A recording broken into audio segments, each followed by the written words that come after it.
think we're going to be live on Facebook right now.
That's right. It's Monday night. You know what time it is. You know what show it is. It's Sports OTHP coming to you live from the lab. CP3. We got Robbie G live from the man cave. We got the ALCS going on right now with Houston trying to make a late push to try to make this a game. They're down 4-2 in the top of the ninth with bases loaded and 2 outs. A man just walked to load the bases. We'll definitely be talking about that shortly when we give our baseball recap coming up right after we do this intro. Then we'll talk about the NBA Finals and the spectacular fashion that the Lakers claim their 17th NBA championship. And I know Robbie has a lot of great little facts and stuff that he was sharing with me before the show, and I'm sure you'll get a kick out of. Then, as always, 8 o'clock, we're going to talk Washington football team, and we're even going to talk about this quarterback situation with the main man, Mr. Alex Smith, getting back into the game. Unfortunately, it was still a loss, but we're definitely going to talk about that because I had to eat my words on my post game yesterday because I thought that man would never take another snap in the live game action. But as I've always said, I have no problem saying I was wrong, and I was wrong. Excuse me, but I did see the news that Kyle Allen will be starting Week 6 if he was healthy. The arm injury that put him out, as of right now, he's slated to start for Week 6. But we'll get into that in the 8 o'clock hour when we're at Dujanay. And I believe DCP was Camp will join us for a little while on the Redskins talk. And then we'll have NHL free agency with all the moves that's been made and the draft picks with the recent draft. Robbie and Ad has all the news and notes covered. So we got a full show, even though the sports are winding down. We're losing sports one by one, falling to the wayside. But it's another great night. Robbie, how you doing tonight, man? I'm doing well. I'm just sharing to a couple of different groups. Yeah, it's been an interesting last 24 hours. Obviously, the ups and downs emotionally. I'm excited for the Lakers, and we'll talk about that in the segment that's coming up in just a little bit with our NBA roundtable. But obviously, it was an up and down emotional day for Washington football team. I was happy to see Alex Smith, although obviously you don't want your starting quarterback to get injured. It's a great story. Unfortunately, some of our fans are just expecting too much too soon, and I know that you went in on them yesterday, and I joined you for that. It got even on my day off. I should try to avoid comment sections, but I didn't, and people already want to ship Ron Rivera out of here without ever giving him a shot, and all because they're like, see, it wasn't the quarterback, that we have bigger issues. And he never said that it was only the quarterback that was the issue. He just wanted to address the other talent in the room. But I guess supposedly, switching what they quarterbacks and not winning the next game should get you fired. And Man, they're gonna hear what they want to hear. That's why I kept on trying to refer folks to his press conference. I'm like, did you even listen to the press conference? All you looked at was the headline when it came out on Twitter, and you didn't even listen to what the man had to say and the logic behind what he was doing. Because he broke it down and was very patient. And like I said, they lucky it wasn't me, because a couple of MFers would have got dropped in there because they kept on making it repeat itself. For sure, for sure. Well, since I know that we started a couple of moments late, I do want to be mindful of time to try to get all of these different baseball series in here. So I think maybe we'll bring our two baseball analysts in right now, and we'll break down these 4 divisional series and preview a little bit of the 2 championship series in the National League and the American League. So we'll bring in Arun and Brian in right now and ask them a little bit about some of these different series. First of all, hello guys. How are you guys doing? I'll start with you, Brian. Brian, I think you're still muted, maybe? Somebody it's not displayed muted, but for some reason the mic's not picking you up. I don't know why. Try taking out my headphones. There you go. Now it works. Yeah, let's just try it without the headphones today. Okay. What's going on, Brian? Hey, how's it going, guys? Hey, Sounds man. good. Before we start, I gotta ask you a question. With Game 2 just wrapping up, with Tampa taking a 2-0 lead, who are you rooting for? Are you rooting for the Astros because Tampa took your team out, or are you rooting for Tampa because Houston cheated out of y'all in 2017? I was wondering that earlier. I'm not rooting for anybody, honestly. As far as I'm concerned, baseball's over for me. I'm done with it. I'm done with it for 2020. It's over for me. It's done. It's done. It's done. I don't blame you. I understand that. I could not be mad at that answer because I'm the same way when the Nats didn't even get there. So Yeah, for sure. Well, let's just start with the Yankees series. I know it's a tough one, so Brian, I'll let you break it down as quickly as you'd like to break it down. But walk us through it. I mean, there was a comeback, but obviously just not enough scoring in the final game. But from your point of view, you can talk about any of the specific games or just general, whatever you think is best. Yeah, I want to point to, I think this series was great. A great 5-game battle between 2 teams that hate each other and will probably continue to hate each other for years to come. I mean, this is a rivalry in the making in Major League Baseball. And, I want to talk about Game 2 because I think that's the game that the Yankees really lost the series. I know the series went 5 and they lost Game 5, but Game 2 is the game where they really I feel like they blew it with some really dumb decisions to only start Davy Garcia, their starter in Game 2, for only 1 inning, and then to go to Jay Happ, who was clearly unprepared to come into relief. I think that's where the Yankees really lost the series, was in that game, because they had Tampa, they won Game 1, they had them on the ropes, and then to lose that Game 2 and the way they did is really bad. And yes, they did win Game 4 to force a Game 5, but Game 5 was great. I mean, if you love pitching and defense and all that stuff, all that kind of good baseball stuff, Game 5 is a great game for you. It was 1-1 going into the 8th inning. Cole pitched great. The Rays, they started Glasnow, but he didn't pitch like that particularly long. Their bullpen did a very good job. It was tied going into the 8th when Aroldis Chapman gave up a home run to Mike Brosseau, who had some beef, had some bad blood with him. In the regular season, he threw a 103-mile-per-hour pitch at his head. So this was absolute revenge for Brosseau. And that was pretty much it. It was 2-1 final Tampa Bay. They move on. And as we've seen in the ALCS so far, Tampa's probably the best team in the AL. They look really good. They beat the Yankees in a really tough series. I think that was the real ALCS, if you ask me. The Yankees-Rays series. Whoever won that series was going to go to the World Series. And looks like the Rays are going to do it. Yeah, Arun, do you have any thoughts on that series before we take a look at the other side of that bracket?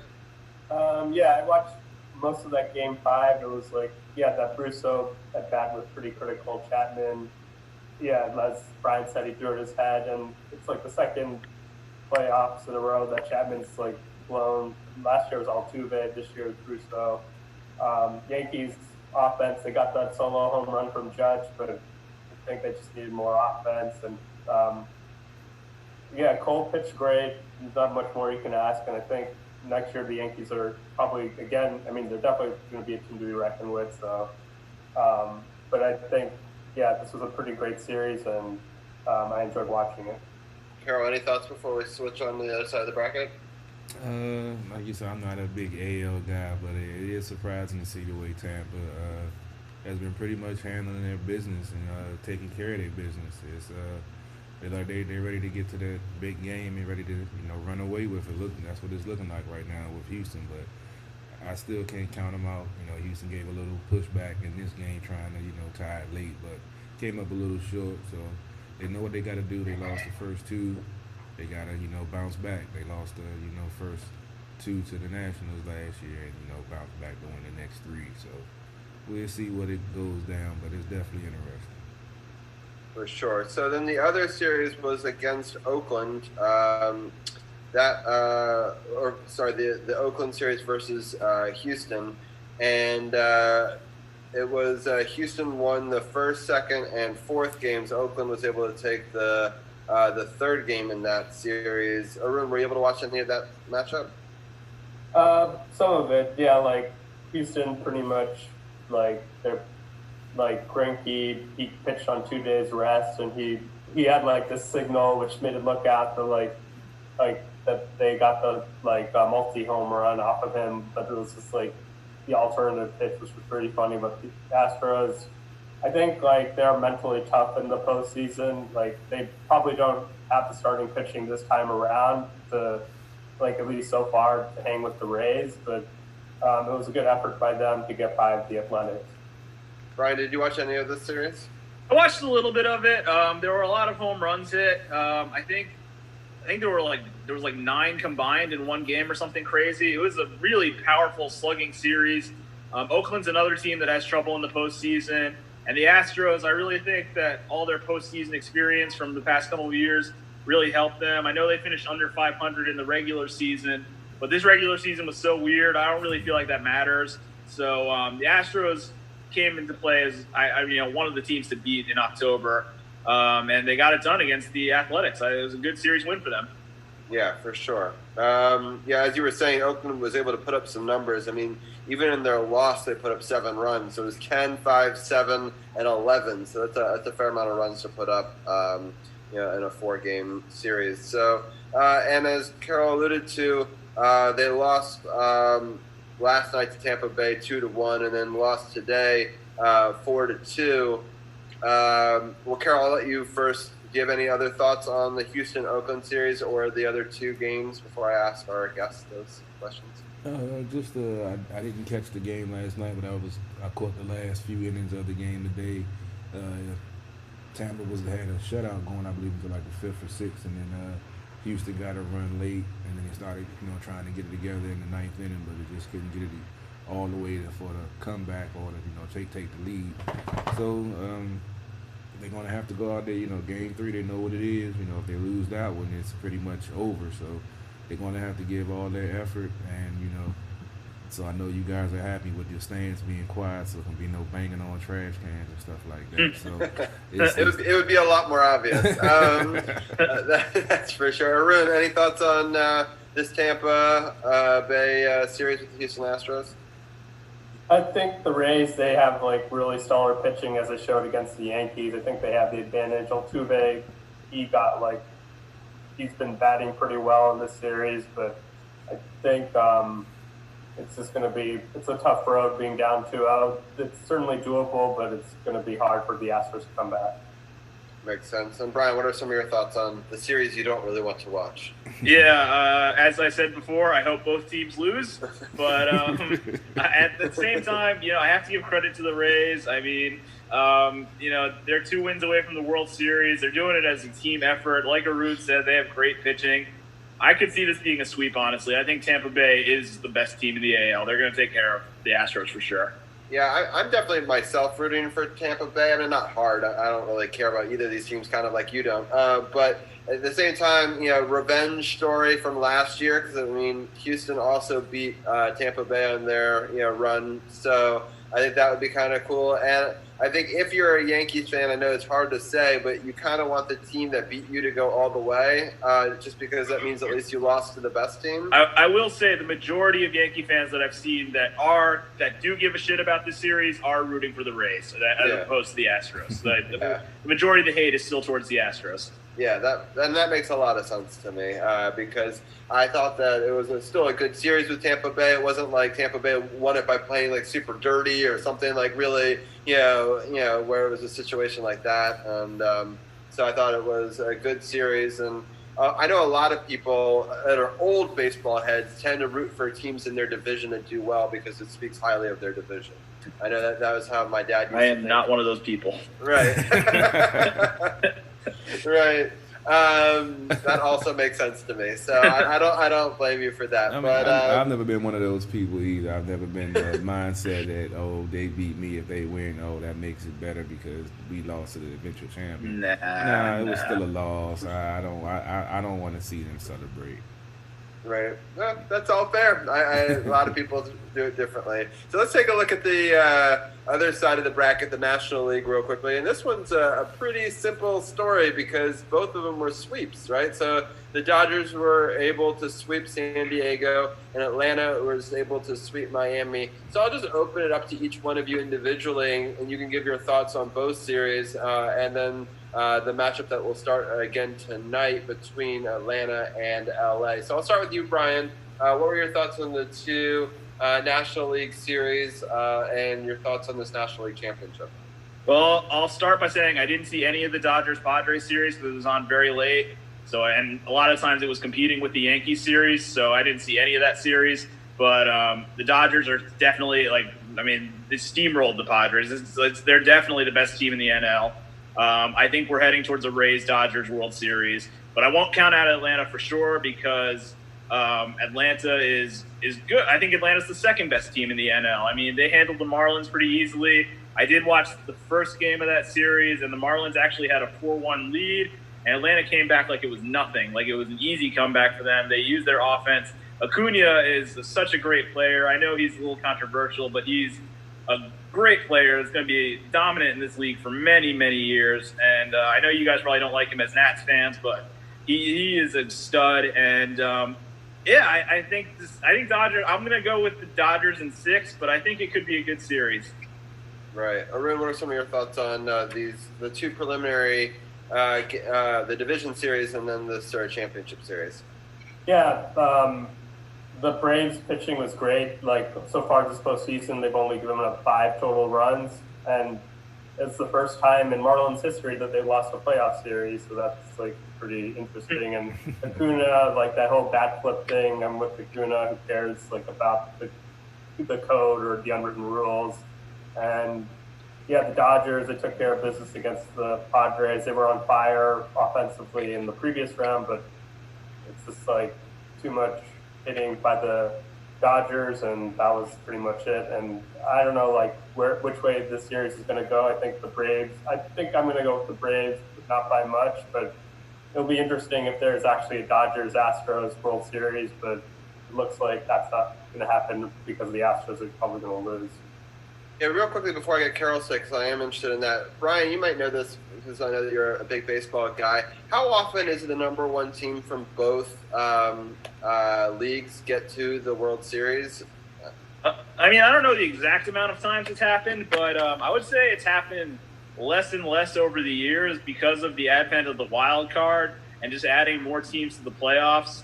I think that it's happened less and less. I think the last time it happened, if I'm not mistaken, was 2017 when the Dodgers played the Astros. So I think that was the last time the last 2 1 seeds made it from each league. But like I said, I think it's going down less and less each year because of the wild card. And if they add more playoff teams, I think it's going to happen even less than it's happening now. So I think it happened a lot for sure. Yeah, it used to happen, I thought, a lot, and then I felt like it had happened less over the years, but I wasn't sure. And I would say the main reason, and because of that, is the wild card and the advent of more playoff teams. That's what's causing it. Yeah, well, that's good. Carol, what are some of your thoughts on potentially top teams making it to the end, and also just your overall thoughts on the National League playoffs so far?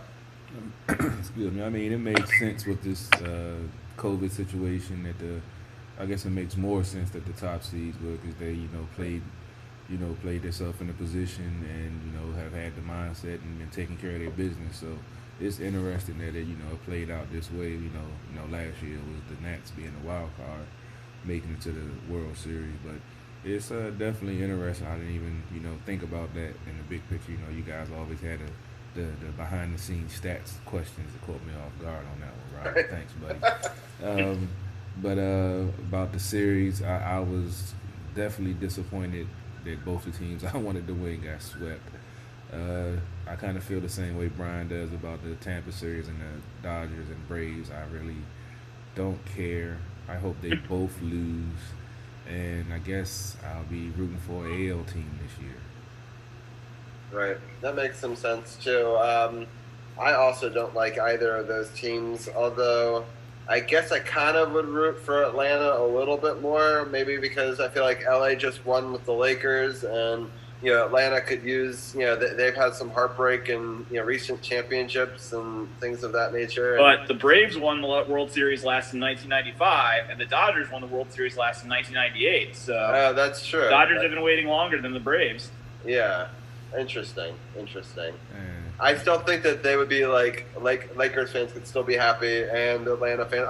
I'm kind of for all different fan groups being happy, and it's just really kind of I don't know. I felt like it would solidify that the East was a pretty good division. I know that Carol doesn't subscribe to that as a theory, but I also just really hate LA Dodgers for previous playoff disappointments, right? And I know that we kind of wrote that wrong last year, but I don't have that same animosity towards Atlanta. I mean, I don't like them because they're in our division, but I don't have that playoff animosity towards them, which is, Brian would agree that that's a whole different beast, right? Yeah. So yes, we definitely have. With you touching on Acuna, I did want to talk about that a little. I watched some of the series and some of his antics. I'm not a fan of it. I'm always on the thin line of arrogance and cocky. I don't mind cocky, but arrogance gets on my nerves, and I'm starting to see that from him a little bit. And now if they win the title, then I can say it's justified. But that's why I guess I'm a big Juan Soto fan, because you don't see those antics from him. He showed up with the bat flip and kicking to first base, but he doesn't initiate those things. He reacts to those things, and he doesn't play that way and doesn't have that mindset. He's a more humble guy, which is something I like. Acuna, and you know how I feel about that damn Freddie Freeman. I can't wait till he damn retire. That dude could hit in his sleep, man. That shit is ridiculous. All good points. Brian, do you have any thoughts on any of that? I mean, I'm on the other side. I'm okay with the bat flips. I'm okay with the flamboyancy and all that in baseball. I want more of that. I think you should let the kids play. The slogan this season, before the pandemic, the slogan this season was "Let the kids play." And I think we need to let the kids play and be flashy and bat flip and do all that stuff. I love bat flips. Don't get me wrong. I love the bat flips. But when you showing up the pitcher, staring them down, and sometimes it's, previous animosity, I get that. But not every time. You make your point. You hit a home run, do your thing. And then, he did get hit because he stared him down and made a big deal out of the home run. That's part of the game. So don't act like you want to, charge the mound and you upset. You started the ball rolling by staring at him, staring him down, and, taking that slow walk and that bat flip to first base when you hit your home run. So you know what's going to happen. So don't get in your feelings when what's going to happen is because you initiated it. Come on now. That's the only thing I like about it. I see what you're saying, Carol, but I also am of the belief in player safety. The guy, it slips and you're throwing at somebody, you could cause a lot of damage for a guy giving you a look. I totally agree. Yeah, I don't know if luckily it was just it wasn't like he caused damage, so I think it's probably fine. It was in the lower back. Yeah, it wasn't like he was aiming for his head or anything. He just but the one time it slips and it hits somebody in the head, it's gonna become a big deal. Remember, I was making that same argument when y'all was. Yeah, I remember you were. That's why. Yeah, so I mean, like I said, but that's part of the baseball. You know what I'm saying? But you're not gonna try to throw at their head. You had some situations with Houston earlier where things were getting dangerous because Some folks didn't give a damn and was throwing close to the head. So, but in those situations, that's just some of those unwritten baseball rules or whatever. But what's going to happen, especially in a playoff game, and you're, showing up the other team. I mean, there's going to be some type of retaliation. You know it's coming, and once you get that ball rolling, and that's when it gets ugly. But luckily, the umpires, calmed it down, did nothing else. I don't think nothing else really popped off in there. But I just don't like that. I don't like the bat. I love the bat flips. I love those. But sometimes to me you can go too far. Yeah, no, that makes total sense. All right, well, let me just run down the quick schedule just so people know what time to tune in for the different games this week. And then after that, we'll switch over to NBA talk, our last NBA talk of this block.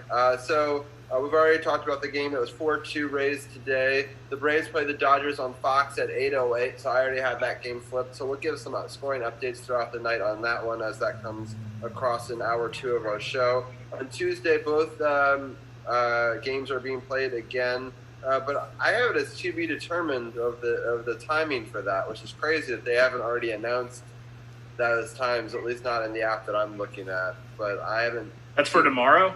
Yeah. Wow. Yeah, so I don't know how that.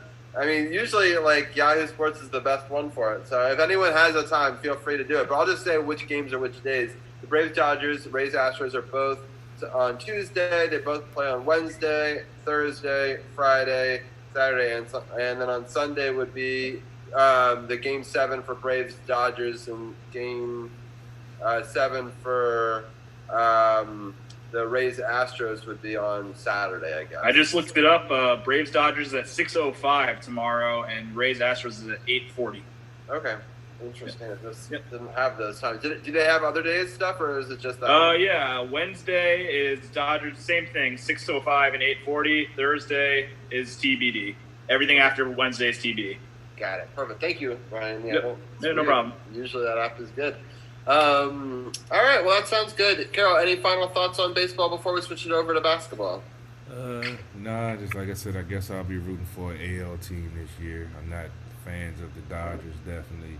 And I can't root for the Braves because that's just, I can't root for a division team. I just can't do it. Yeah, that makes sense. All right. I will slide out and let you guys talk about the NBA Finals. You might get a voiceover a couple of times from me. I might have something to chime in if the conversation gets good like I anticipate it will be.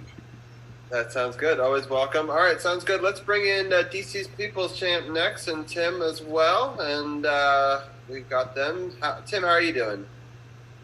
Doing great. Thanks for having me. Excited to talk about the finals and the LA celebration. Yes, and DC's People's Champ, you are very much in the dark, but I saw the championship trophy, but we may need to put on another light or something in your room.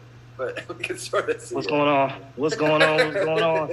Now I'm in the shadows because I'm ashamed to be a Washington football team fan the way this fan base is acting. Right, that makes total sense. Like in a hostage video. Yeah.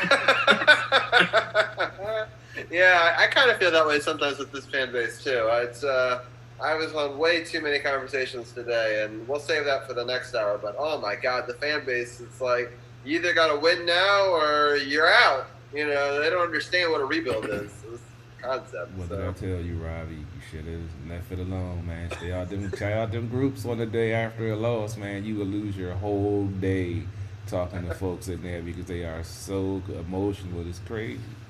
Yeah, that is pretty crazy. All right, well, let's switch to the NBA for a little bit, and then we can get back into football talk in hour 2. So the series went exactly how all of us predicted. Remember how we all said that it would be in 6? And I was like, it's okay for us all to pick it because if that's what we truly believe, then that's what we truly believe. So credit to all of us for not stepping away from the 4-2. We all thought that it was exactly how it was going to be. And if we remember, I actually called it that way. They would win one of the first 3. They would then they'd lose one of the first 3, and then they would kind of go every other from then on until they won it all. And that's exactly how it happened. So on Tuesday, the Lakers won 102-96. That was the Lakers took an early lead in the first quarter, 27-22. The Heat kind of scoring back a bit, 25-22 themselves in the second quarter. Lakers outscored them 26-23. Then they outscored them 27-26 in the fourth quarter for, again, a 102-96 game. It was a very close game. LeBron put up 28, 12, and 8. Anthony Davis put up 22, 9, and 4.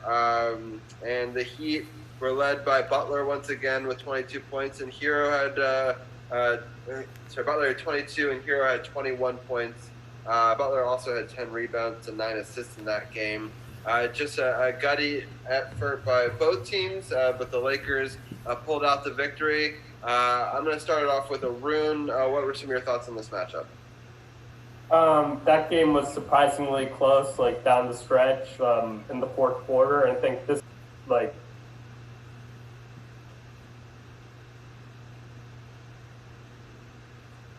from the corner, and then I believe LA got a 3 after that, and then it was like pretty much over after like that game for that game specifically. And Jimmy Butler couldn't put up back-to-back great performances like 3, but he couldn't really do it in game 4 with Anthony Davis was a big adjustment. He was guarding Jimmy Butler, and the Lakers thought they had like the edge after this one. Yeah, that makes total sense. All right, we'll go to Brian next. Brian, what were some of your thoughts on this game 4? Yeah, this was a very close game, actually, for a large portion of it until until the Lakers pulled away at the end.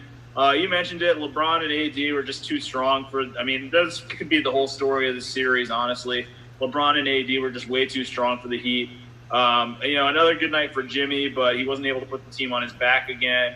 And ultimately, the Lakers just pulled away. It was, this win put them up 3-1, and everybody. I mean, I kind of had a sense when they went up 3-1, the finals was pretty much over. I didn't see Miami making any chance of a comeback. Only one team's ever come back from 3-1 down before, and LeBron James was on that team, of course. So, I just didn't see much of a chance after this series. I thought it was after this game. I thought it was pretty much over from there. Yeah, it makes some sense. I kind of thought so too, and in fact, I was thinking kind of sweep after that, which, I was like, oh, maybe my prediction's wrong. They were going to have the Kobe jerseys and all that sort of stuff. It just seemed like they were primed. But I did think originally that the Heat would become resilient and you'd see the Heat come back. But we'll stick with Game 4 for a little bit longer. Tim, what were some of your thoughts on Game 4? Yeah, I mean, it was a huge game for the Lakers. AD hit a really clutch 3 with about 40 seconds left that basically iced the game. The Heat had a little bit of momentum because they had won Game 3, and they got Bam back for Game 4, but he didn't play very well really after he came back. All 3 games. Honestly, I think he was still a little bit hurt and just wasn't his normal explosive self. And the storyline, I mean, it might be kind of overblown BS, but LeBron texted his teammates during the day before Game 4 that this was a must-win, and if we don't win, we're not going to win the series. So maybe he deserves a lot of credit.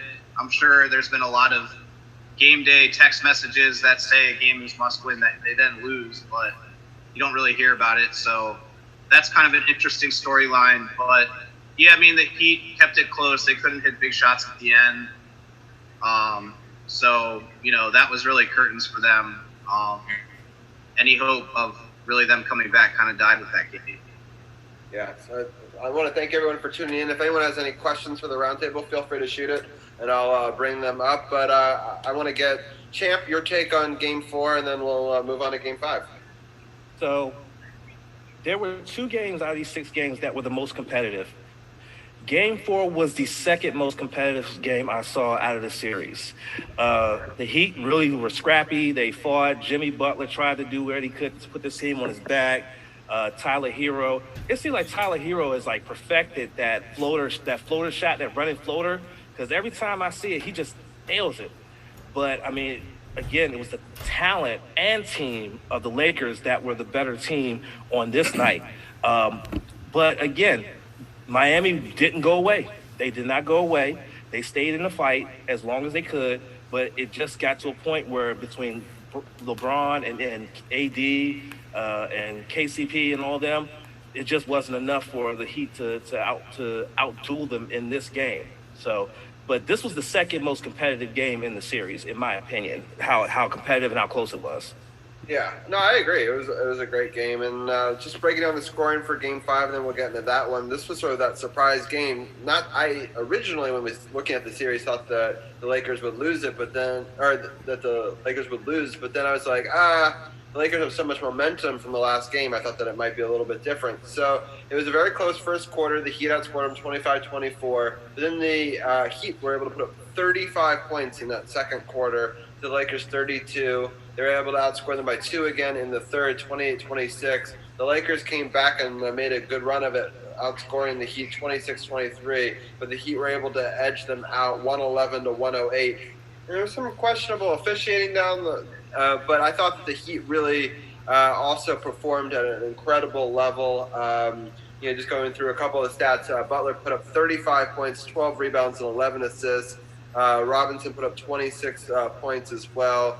All 5 of their starters were in double-digit scoring. And the fact that Butler to get triple doubles in both of their victories was pretty impressive. I'm going to start, and we're going to go in reverse order this time. I'm going to start with you, Champ. What were some of your thoughts on this win for the Heat? So, for people who are listening, I mentioned there were 2 games I felt were the most competitive. This was the most competitive of this series, and you got to take your hat off to Jimmy Butler. That dude only sat for a total time of 48 seconds in that game. He went 47 minutes in that game to try to inch them back closer to try to get that chip. That's what you call a leader, is someone trying to put the team on his back. And they fought, they scrapped, they fought hard for that guy. He fought hard for his team, and he was able to put it all together to give the Lakers something of a chance until Sunday happened, but we're not there yet. But yeah, Jimmy Butler, 47 minutes and a triple-double, just unbelievable in such a competitive game. That was probably the best game of the series, in my opinion. That's good. I know Carol wanted to give his thoughts on this game. So, Carol, I know you're not on screen, but I'll get the voice of Carol. Yeah, hey, it feels good to be, to just be the voiceover for a change. God? I'm not going there yet. But I'm going to just piggyback on what Champ was saying about Jimmy Butler. I saw that line. I'm not a big basketball guy. But to see that line and to see the fact that, like he said, he only rested for 48 seconds, it was, that's the heart of a champion right there. He was trying his hardest to will his team, into a, uphill battle against the almighty Lakers. And to see that effort from, a player in this era of basketball, it made me say, okay, there are still some ballers in the NBA that actually do take it seriously, and not just as, I'm here to play ball, but make money and, go to the club and bling bling and all of that. So it was just good to see, a young player putting out that effort, trying to, get that championship, and unfortunately they came up a little short. Sure, yeah, no, it's some good takeaways. I was really impressed by the Heat. I mean, I watched all of the post-game stuff yesterday, the championship, and listened to all the talking heads talking about it, just because it was kind of hitting me that this is kind of the end of basketball for a couple of months. And they were saying, just how amazing the storyline for the Heat is and how they've got a lot to be excited about for their future. This isn't the end of the Heat story. It might just be the beginning. They kind of remind me a little bit of the Mystics a couple of years ago, where they made it to the championship and had a great run, but couldn't put it all together that year. And then they had like a run it back campaign where they tried to get it and bring it all the way back, and then they were able to win it the following year. I would not be shocked if something like that happened, with this Heat team, especially as the young core develops. Brian, what are some of your thoughts on this game and overall on the Heat, if you want to talk about that as well? I thought Jimmy Butler was amazing in this game. I know you don't normally get finals MVP votes if you lose the series, but I feel like Jimmy probably got a couple with his 2 great performances and the Heat wins. He really put the team on his back. I mean, of all the people who, this finals was huge for Jimmy Butler. This elevates him, in my opinion, he was already a huge name, but I feel like this elevates Jimmy Butler into a household name, a superstar. and with his incredible performances in games 3 and 5 of the series. Just a great performance from Jimmy. And as far as the Heat goes, I obviously this is a tough loss for them. It always sucks to lose in the championship round, whether you're a huge underdog or whatever, what have you. But they will be back. I definitely believe the Miami Heat will be back. They might even add to their team. I mean, there have been rumors about Giannis to Miami for a long time. I mean, when that happens, that could change the whole NBA. But even if that doesn't happen, they're set up for a while. They've got great rookies in Robinson and Hero and Nunn who get the job done for them on the night in, night out basis. They've got great depth. They're just a good team. I mean, the Heat are set up for to be a presence in not just the Eastern Conference, but arguably the whole NBA for quite some time. Okay, Tim, what are some of your thoughts on this game and the Heat overall? Yeah, I think a couple of things that were really key for the Heat to win Game 5. The first is the extra day rest was huge because I've never seen an NBA player as tired as Jimmy Butler at the end of that game. And imagine if he had one less day rest. I don't know if they would have pulled out the fourth quarter there. And Duncan Robinson scoring 26, probably the best game of his career. He hit a big three and got fouled late in the second half. And as far as the Heat in the future, I mean, they're going to be a contender for years. They have one of the best coaches, one of the best GMs, great franchise. Like Brian said, a lot of their best players are first or second year. And so if they can add one more piece, like one more, I mean, Giannis would be great, but even another wing like that, they could contend, at least in the East for years. Makes sense. Arun, what are some of your thoughts on this game? Jimmy Butler was great, as everyone said. I think the thing that most impressed me was he went to the free throw line 12 times, and despite being as tired as he was, he made all those free throws. I think LeBron made the right play. I'm glad we didn't talk about that, passing to Danny Green. But Markieff Morris, I think he got deer in the headlights. But everyone was wide open and just threw it out of bounds for no reason. But overall, Duncan Robinson had as many points as Anthony Davis, and when that happens, he'd have a really good chance to win. Yeah, that's a good point. I was on another podcast earlier today, or in their comment section, and they were using me as kind of a third member because we were chatting about some of these issues. One of them was that final shot. I mean, Danny Green was getting a ton of flack for it, but in my mind, a cold Danny Green versus a hot LeBron James, I'm not sure that they – I understand that the way that it was set up, it's the correct NBA play, but you also have to understand that LeBron is, arguably the greatest player of this time period. I think they've got to design a play more for him or for AD. I love Danny Green. I've liked him, since his North Carolina days. I just don't think he was set up for a whole lot of success in that. And I think Keith just misplayed it. I think that he thought, AD was going to, go one direction after the rebound, and he ended up floating the other way. So I think it ends up looking like a worse, thing from Keith than it really was. It's obviously a mistake. But overall, I just thought, they could put this together, the Heat that is, a couple of times, but, you could only be put on the back of Butler so many times. And then you add a Drago, and sometimes, and this happens in a lot of different sports, even if you add one of your best players back into the mix, sometimes you guys just won with the backs against the wall mentality with less players, and sometimes it's hard to throw another guy into the mix, even though he didn't have a ton of shots in that game. He did have a couple of misses, and I just think, obviously if Dragos can play, you put him in, right? But at the same time, I'm not surprised that by putting him in, it could have just altered the chemistry enough, especially early on when the Lakers were just on fire. And the end result of this next game, it looks closer than it really is, but I'm going to go through some of the scoring. It's definitely not as close as the final score said. I mean, the Lakers came out early, 28-20 in the first quarter, but then they put up 36-16 in the second quarter, which made it the second largest halftime lead in NBA history for the finals. And so that's a tough road to climb, especially with two All-Stars. And it was just a difficult road from there. I mean, the Lakers outscored them 23-22 in the final, and the Heat made it look good in garbage time by scoring 35 points in the fourth quarter. But even though it's only 106-93, it was very much a blowout. LeBron James, I think, clearly deserves to be the MVP. I thought that AD played a great first two games, and there was a lot of question marks going into it.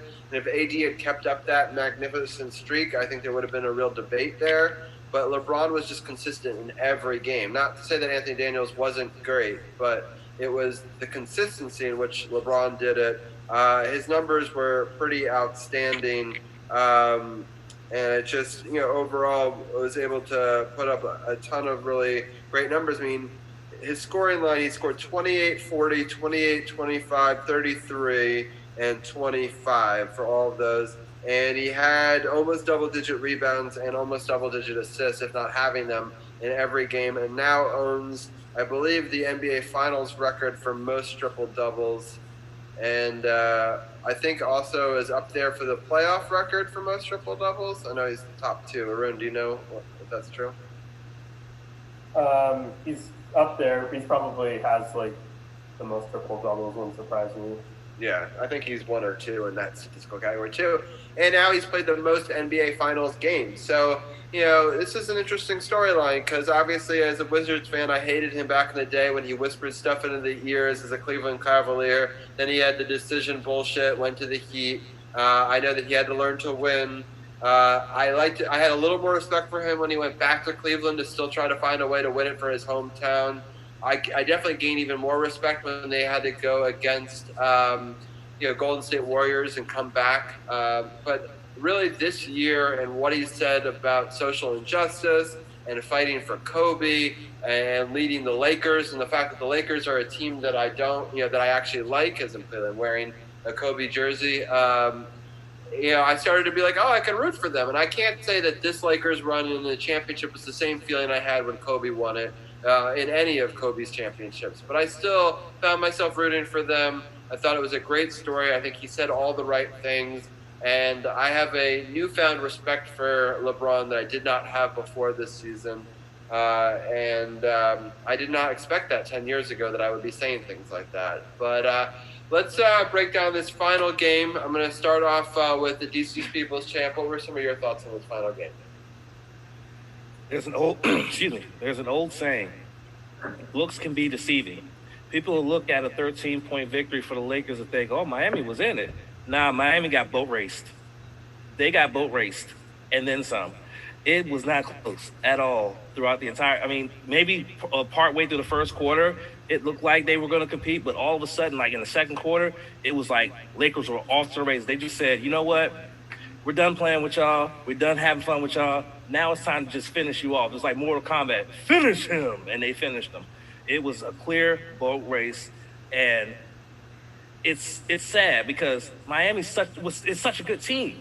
They didn't deserve that, but the Lakers are just such a better team. A better team. And for people out there trying to put an asterisk on this, don't do that. Don't do that. They earned this. They had to sit in a bubble for 3+ months away from their families for this. There's no asterisk on this championship. This is a legit championship. They earned this, period. That's all I got on that. No, that's a really good point because, after the game, there was talk of the asterisks. Scottie Pippen wanted to put it on because, you don't have to deal with, road crowd noise and the hassles of traveling, which is all part of it. But honestly, we gotta shut the fuck up. Yeah, exactly. Yeah, that's the thing where I think that it's harder. The mental game to try to be the isolation, the being away from your friends and family, away from your routine. And some family did get to go to the bubble, which I was happy to see. But if you went to the bubble, you basically had to quarantine yourself and go through all the same restrictions, right? So then you're putting all that stress on those family members too. And so I was thinking about Anthony Daniels. He had his Anthony Davis. Thank you. His dad was with him the whole entire thing for 30 days, right? He gutted it out, and what an amazing story for his dad to be able to be there courtside and be able to be a part of that victory for him. So I thought that was a great story. I agree. It wasn't as close as people thought it should be, but there definitely shouldn't be an asterisk. If anything, in some ways, this is harder. I mean, you could put an asterisk on it just to describe that it was a different story, but it definitely wasn't any easier. Tim, what are some of your thoughts on this final game?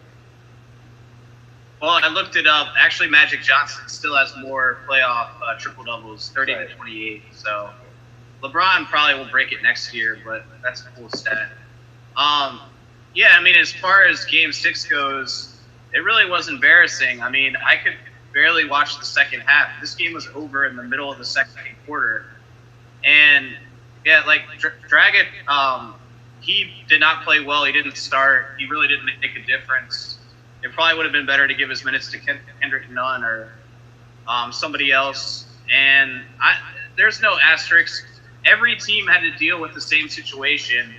They were the number one team in the NBA and the best conference of the NBA. They have the most talent. You know, I would say the NHL has more of an asterisk because those teams were all a little bit different after the break. The NBA was still kind of the same. So, you know, that's just hater talk.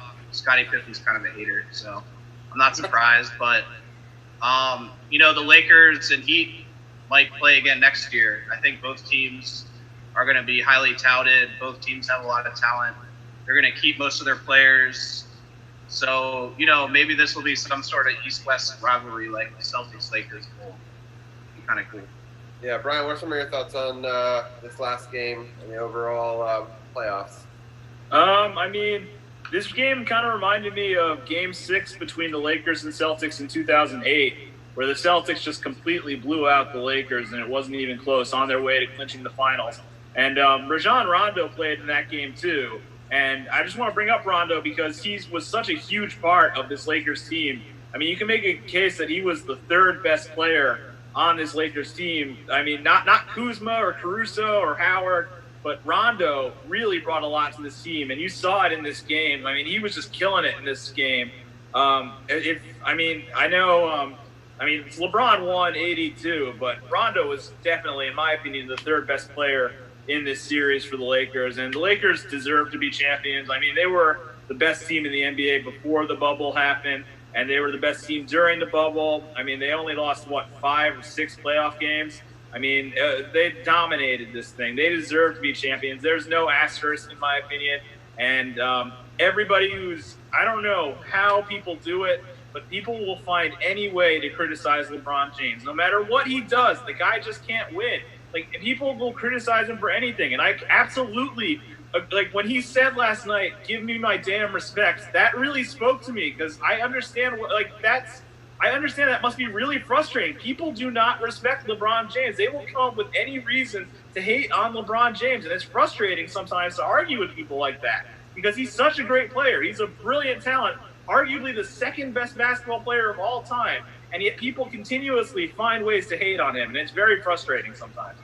For sure. I will give a shout out to LeBron, though, for the premium cigar he was smoking after the game. That was an underground shade for anybody who likes cigars. That's a good cigar, by the way. Nice. All right, before I get Arun's thoughts, I just wanted to bring up a couple of quick things. First of all, Frank Vogel, who got fired by Orlando Magic the year before, right? And obviously they must have thought he wasn't good enough for them. What a blessing for him, right, to get to go to the Lakers and win a championship in his first year with them. He's always been, I thought, an underrated coach, and he was able to show what he could do with some real talent. Rondo got the 17th championship for both Boston and the Lakers. So he took the record for Boston, gave it to them, and now he's given a tie to that same record for the Lakers. And I just thought that's so interesting, right, because how Boston fans must be feeling this morning knowing that, Rondo, who gave them their last championship or was a big part of it, because what Brian was just saying, you need good guard play. Like, you could have amazing bigs, but if you don't have a guard that can distribute it and make the right plays down the stretch, he, even off the bench, was able to have amazing guard play. As you were talking, as we were talking about it, AD winning his first championship, both Danny Green and LeBron winning a championship with 3 different teams, I don't believe has ever been done before, or either one of them. And then LeBron James won Finals MVP with 3 different teams, which I don't think that's ever been done before. And the last thing I wanted to bring up right quickly, I wanted to share a screen real quick. Let me see if I can do this real fast on the fly. But I wanted to give a congratulations to a couple of former Wizards. And let's see, does this work? I wanted to give... and Dwight. Yeah. And Jared Dudley. There we go. And there they are. So you've got four of them. My man. Yeah, so you got Keith, Howard, Jared Dudley, and McGee, former Wizards, winning it all, with the first three winning their first championship. So Keith, Howard, and Jared Dudley had never won it before, and McGee had won with the Golden State Warriors. So I just wanted to show this picture on screen and give them just a little bit of a shout-out. I thought this was a cool picture earlier. So that's... four former Wizards to try to bring it back to Wizards talk, which is I know we always do. But Arun, with all of that being said, what were some of your final thoughts on this championship? Yeah, like the Heat, I think, like I didn't get to this in the last answer, but I think they can look forward to getting their leading scorer back, like going into the playoff Dragic at 100%. I think I don't think he definitely wasn't the reason they lost the game. I think they were +2 when he was on the court, but he wasn't a factor. Jimmy Butler, he did put himself in the top 10 conversation, but then I think with this performance, he tried to take himself out of it. But he was gassed. You can't really blame him. That's Ken alluded to that 47 minutes and 12 seconds. Anyone's going to be tired from that. But I think the Lakers, if there's an asterisk, it just means it's different. I don't think it's because they shouldn't get any less credit because of it. They were clearly the best team. The only chance the Heat had going into Game 6 was if Anthony Davis actually injured his ankle. That was probably why the Heat may have had a slight window opening, but they defended the rim. Miami was scared to shoot layups. They're not a good three-point shooting team when they don't have Dragic. And overall, they look like they're the favorites next year, and we'll see what happens going forward. Rondo's also in the top 10 in triple doubles, along with LeBron James too, which is pretty. But LeBron has 28 and Rondo has 10. That's still pretty incredible. It's between him and KCP, who's the third best player. And yeah, that's a lot of former Wizards that's won a championship. It's the Detroit Pistons, who I think they have 5 former Wizards, but those guys were obviously more important on the Pistons team that won. But overall, it's been a great season, and I guess the Wizards can look forward to the draft. And I don't know, it's all those players. I think the longest one is Markieff Morris and Bell McGee, and it's great that they won. Dwight Howard hit a 3-pointer in Orlando, so it's kind of funny because he's from the Magic, and everyone's saying, can you imagine that he hit a game-clinching 3? So yeah. It's pretty incredible. The Lakers, they're probably the favorites, even without the bubble, so I don't know why people are trying to take it away from them. That sounds good. All right, well, we're running out of time, but I really appreciate all of you guys so much for all of the great, Wizards/NBA talk this whole season, and we'll definitely, when the Wizards and the NBA resume, we'll bring you all back in. Just quick, 1 minute goodbyes. I'll give each one of you. We're going to keep DC's People's Champ on for the next segment, but I'm going to start with you, Tim. I've just had a lot of fun hanging out with you guys and talking NBA. We don't even know when the next season is going to come back, but I think the bubble format was genius. I wish the NFL would go to that format because I don't know if they're even going to finish their season. That's all I've got. Shout out to RG3. That's it. I'm out. All right, Brian, any final thoughts before I let you go? Yeah, I just want to echo what Tim said. The bubble was an absolute success. The NBA deserves a standing ovation for what they did, honestly, in Orlando. I mean, to pull this off and to have no positive tests, I mean, what a great show for the NBA. I mean, this was great for the sport. I wish more people watched it, but it was fantastic. Yeah, it was the lowest rated one ever, but I'm super happy that the Lakers were able to pull it out, and even Obama was able to congratulate them, specifically LeBron, for showing his greatness. And everyone expected them to win, but it's one thing for everyone to expect you to win, and then you still have to go out and do it. And I'm happy that they did it in Kobe's honor. I'm wearing Kobe's jersey tonight. Arun, any final thoughts before I let you go? Just thanks for having me on. It was fun being with you guys all season. Just want to shout out the Washington football team. Like, I guess it was funny because Kevin O'Connell, he was the OC of the Washington football team last season, and now he's the coordinator for the Rams. I guess Washington's going to regret letting Matt LaFleur go, who's also the QB whisperer of RG3. Going to miss RG3. Right. Thanks for having me on. Sounds good. Thank you guys for joining us. I appreciate it. And we'll have you guys on soon when the NBA returns. So, all right, we're going to keep DC's People's Champ on, and then we're going to also bring in Dugenay. I wanted to have him give his quick just segue as well, if he wanted to just give a shout out, because I know that he's also. Oh, there he is. There it is. There we go. I like it. There we go. Lakers. So, Dugenay, any quick thoughts on that before? Oh, you're muted, I think. There you go. Professional, but I the jersey today, so. There you go. There you go. What number is it on there? 8. 8. There you go. We got 8 and 24. So there you go. Any thoughts on the championship or the NBA's use of the bubble and anything like that? It was pretty phenomenal what they did. It really set the tone for everybody else to feed off of and kind of lay the groundwork on how things could get back to playing.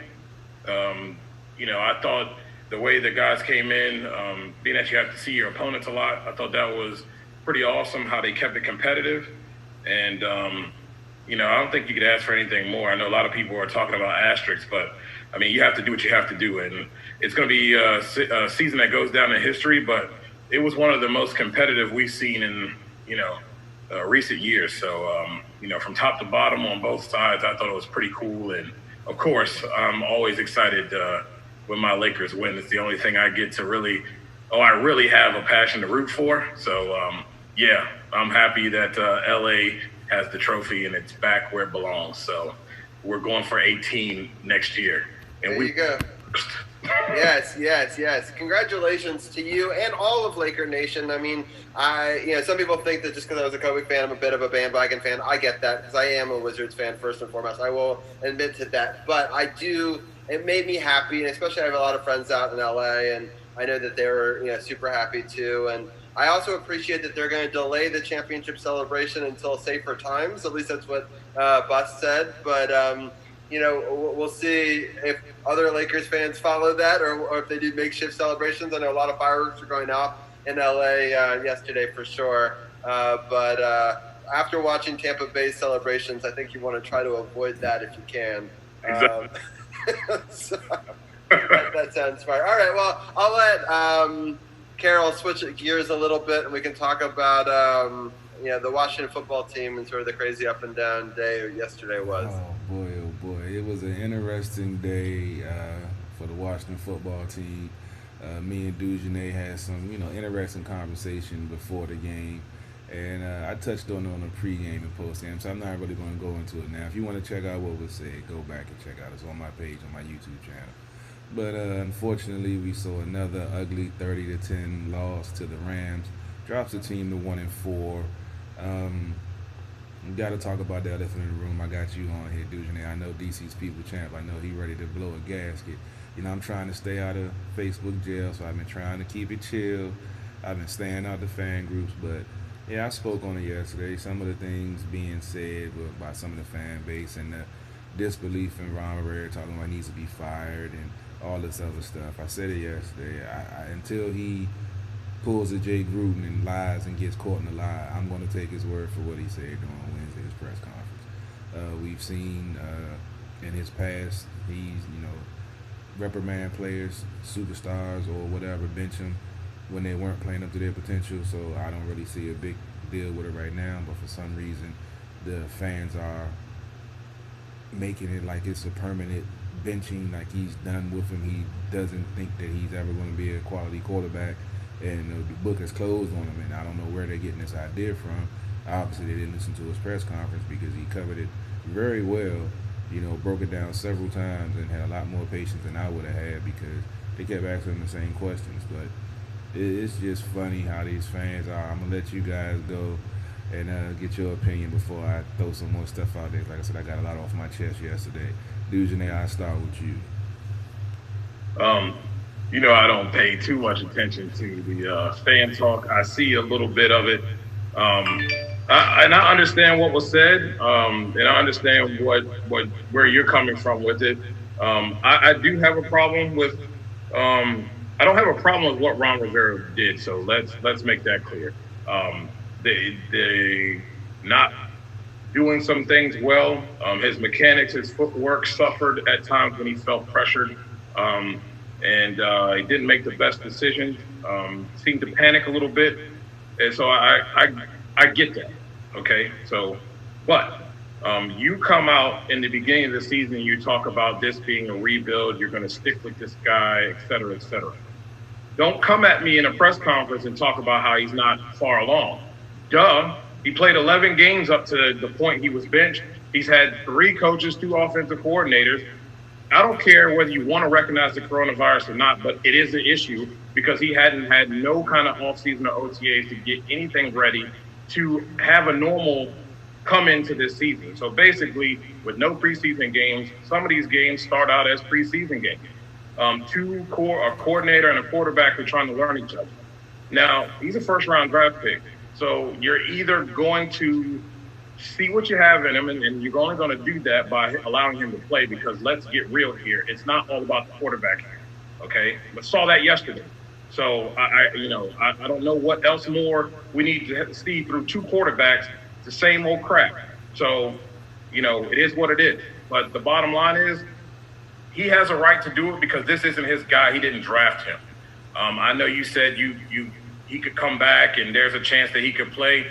I don't know how well that looks. And I don't know if he can. And we've talked about it, Carol. I think you put somebody at a 3rd-string quarterback that's a first-round draft pick. You don't even make him the backup to a guy who you feel can run the offense better. And I buy that because he's been in the system for 2 years. Didn't look like it yesterday, but it all wasn't on him either. Okay? Yeah. It's still the same old crap. But the same points you just made was the same logic that Ron Rivera was using, that he hadn't had enough time to get acclimated, but he was making the same mistakes, missing the same receivers, and he wanted to see what the team could do with a quarterback that knew the offense better, that wouldn't maybe miss those open opportunities. But listen to what I'm telling you though. Listen to what I'm saying here though. It's one thing to say a guy isn't ready, and you at the beginning of the season you anointed this guy when you didn't have to make him your starter. You could have started him as your backup quarterback. So now you're saying that he's not even capable enough to be your backup. But he's not capable enough to be your backup. He's your 3rd-string quarterback. You moved a guy who had a catastrophic injury, what we thought he would never come back from, to the 2nd string. There's only really one reason for that. And once you go there, you know how this is. And we can have this conversation. We know how this is. If you put a black quarterback at number 3, it's pretty much closed curtains for that, right? And to me, it smells more of a trade than anything. I don't think it's no ill will. There's no hate towards this guy. It's not Ron Rivera's guy. And I get that. And then I also understand, okay, you can call it for whatever you want. I know that they're looking at the division and like, oh, man, it's kind of right for the picking because everybody else is floundering around. Look, this team has no offense and has no answer to stop anybody because the inconsistencies in the secondary and really the whole defense. So what do you plan on winning looking at that schedule? And then you had the Rams, of all teams, this week. Like, you really thought you were going to win that game with Kyle Allen? I don't think so. Not from what I've seen for the past 4 weeks or whatever. Same things over and over again. So I get what he's saying, and you want to see if the offense can run a little smoother with a guy who, he's been in the system for 2 years. He should be able to do that. But it's not just about the quarterback. That's the bottom line. And it's been the bottom line the whole entire time. So moving this guy and benching a guy in Haskins who basically, to me, didn't look much different yesterday than what Haskins did, and neither one of them two. So what are we talking about here? That's my whole thing. So if you don't want to have this guy as your quarterback and you want Kyle Allen to be it because you have more confidence in him, then say that. But don't come out here and spew us the old obvious. Captain Obvious. We all know that. We can see. I have two eyes. I can see that. We know that. I'm looking at it from a different perspective. And so did he. So, don't give me that rhetoric about that because I know that. Just say that the offense runs better with this guy, which I know he said that, but don't make this about the quarterback. Well, that's kind of what he said. He said in the press conference, this is not about Dwayne Haskins. This is about an indictment on him. He hasn't had a fair shake. He hasn't had a chance. Everything that you ran down, he ran down the same thing. And that's why I say I'm giving him the benefit of that. If this was Jay Gruden, then yeah, I would feel exactly the same way you feel. But being the fact of who Rivera is and the way he's been up front and the stand-up guy everywhere else he's been, that he doesn't have one ex-player, ex-coach to have anything negative to say about him being a stand-up dude. Putting him at number 3, he said, was because he wanted him to take a step back and see how the offense is ran with folks that are more experienced. And Kyle Allen addressed that in his press conference when he had his 1-7 in his last 8 games. He's like, it helps you take a step back and see it from a different perspective to see how the offense should be ran. So that's all they're trying to do is give him a different perspective. He didn't say at one time it was an indictment on, Dwayne, the book being closed on him. And I just feel that we can't make that conclusion right now. But how does that look, though? This is a first-round draft pick. Who cares about optics? We always used to care about optics. It's about what's best for the team. The hell the optics. The hell what it looks like. The hell's what's being said. It's about making this team better. You're missing what I'm saying here. What I'm talking about is for the young man himself. If you were going to do this, it would have been best for him to be the third-string quarterback. We already knew what we're going into here. You know what I mean? This has already been a thing. I'm not mad at Ron for this. I'm just saying don't come 4 weeks into the season and tell us something that we already know. You're the guy who said that he was going to start. Now you're going to come out and say what you're going to say to put him all the way at 3. This guy was supposed to be your starter. And you said, we're rebuilding. We're going to see what we have in Dwayne. Some of this is on you as coaching to bring this guy up to speed too. Now, we haven't even touched on Dwayne because I have crap that I have to say about that too. Well, I know we'll get there. But don't misconstrue what I'm saying here. I'm not mad at Ron Rivera. The problem is that if you're going to do this, you should have did this from the start. It's obvious that Kyle Allen would have been the obvious choice here. But you came out at the beginning of the season and said that this is a rebuilding season. You want to see what you have in this guy. Well, the only way you know when this is a first-round draft pick on this team is by allowing him to play. And after yesterday, there's no reason why that he can't play because those two guys couldn't do anything different. And it's not an indictment on them. It's what's around them. It's not consistent enough and it's not good enough. The play by individuals on that team is not good enough. And I know we'll get into that. But, I'm not saying that Ron is a bad guy. I'm not saying that at all. I like Ron. No doubt. I like the way this has gone about because you put a guy from 1 to 3 is a bad look for a guy who's a first-round pick. And immature on top of that. But, look, we'll get there. But you know what I'm saying. It's just not a good look. I definitely feel like in the middle of a season when you're supposed to be rebuilding, and this is the guy that's supposed to be shooing this thing along, and you're supposed to see what you have in him. So, I don't know. That's just my thinking there. I would have done it from the beginning. There's no reason to do it right now. Because you're not beating anybody. I don't see them beating anybody in this division right now. They can't do anything. Yeah, true. I mean, one thing can spark something else. I mean, in the beginning of the game, in DC's people channel, I come to you, we ain't forget about you, bro. It was just a great exchange. My bad, bro.